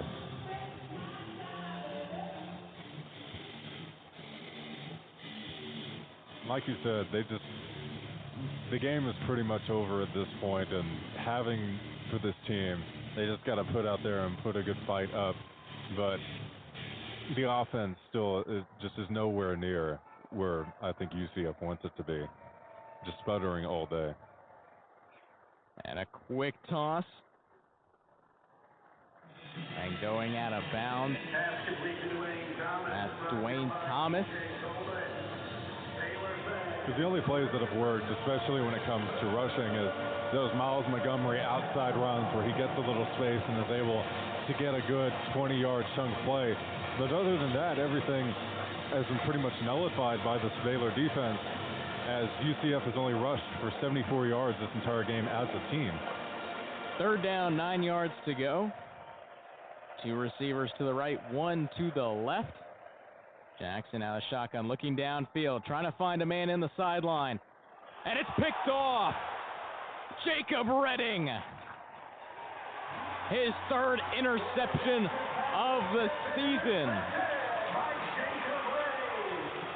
What an exceptional story Jacob Redding is, a walk-on this year, having 3 interceptions, all in big moments of these games, making the interception the SMU game to change the tide of that game.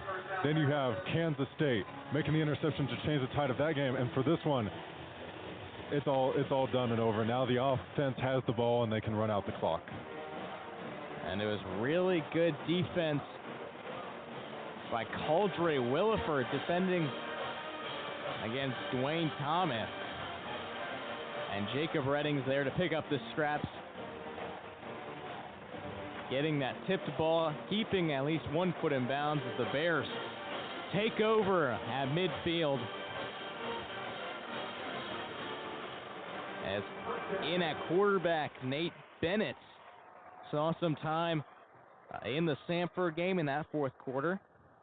Hands it off to Caden Knighton, who's pushing his way and runs right over Kelly Lawson. And it looks like there's a man down for UCF. That's number 88, Derek LeBlanc. LeBlanc was the one with the strip sack earlier. And really that play has been the only bright spot for UCF in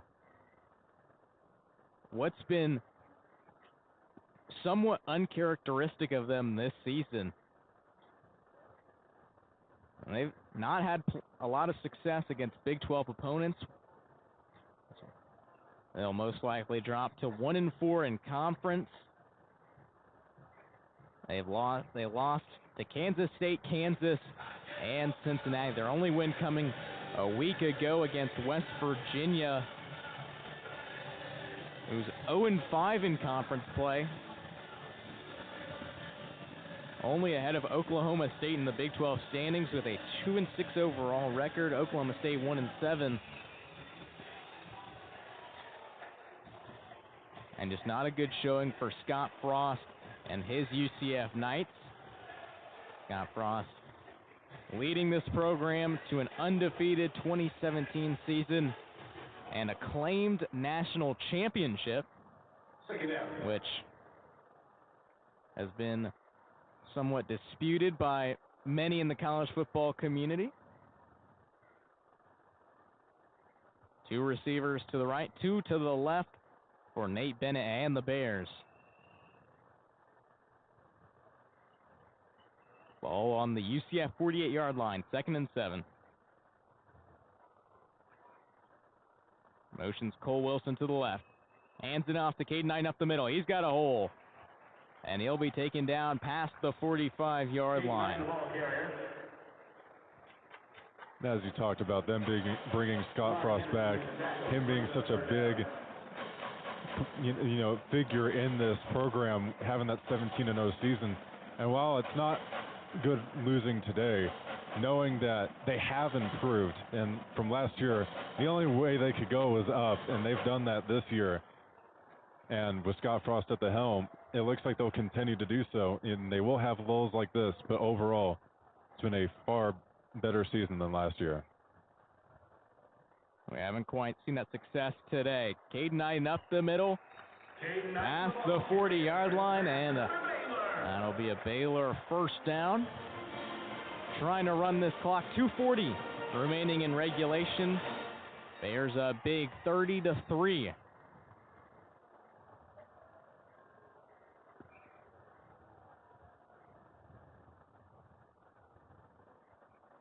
Baylor coming into this matchup even 2-2 at home and a 2-2 on the road.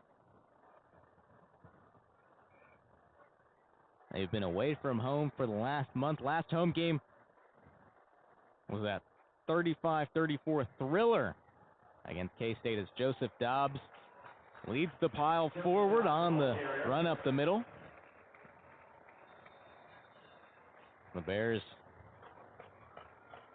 will end a 2-game losing skid as we head to the 2-minute timeout. Bears up big 30-3 on homecoming, the oldest homecoming in the nation.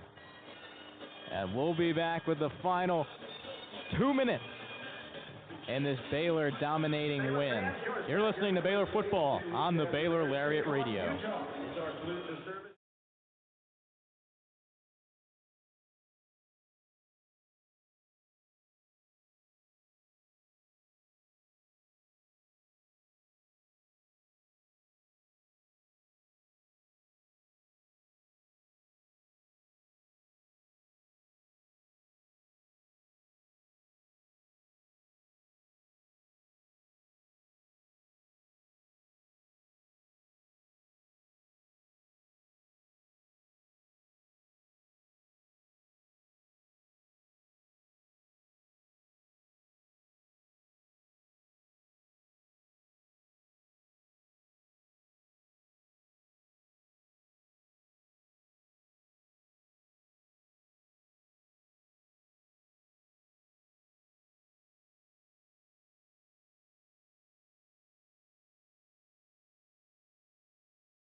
Hey Bears!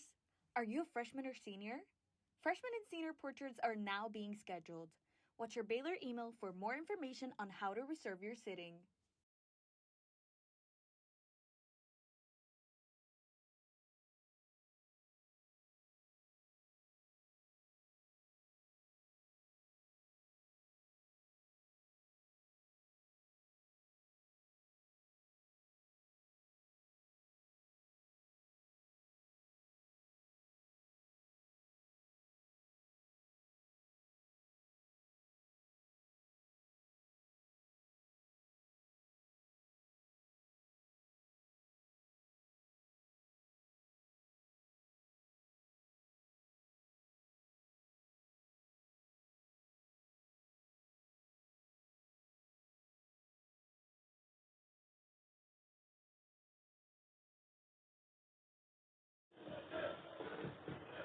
Are coming back from the 2-minute timeout.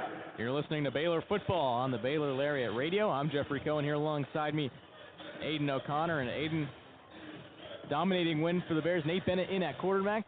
And both sides of the ball have just been clicking all day. As Dodd runs up the middle here.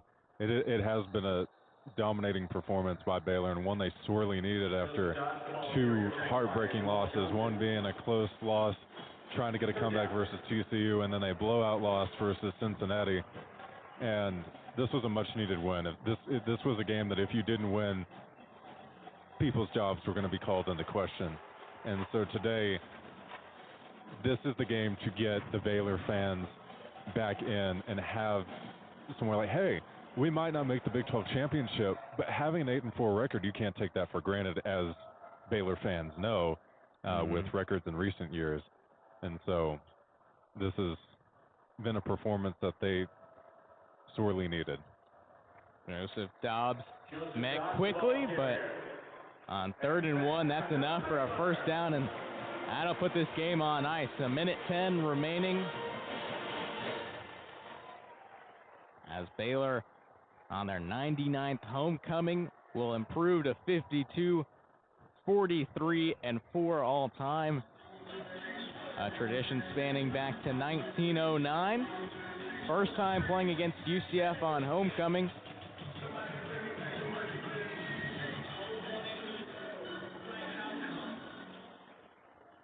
Not in victory formation, as I'll hand it off to Joseph Dodds.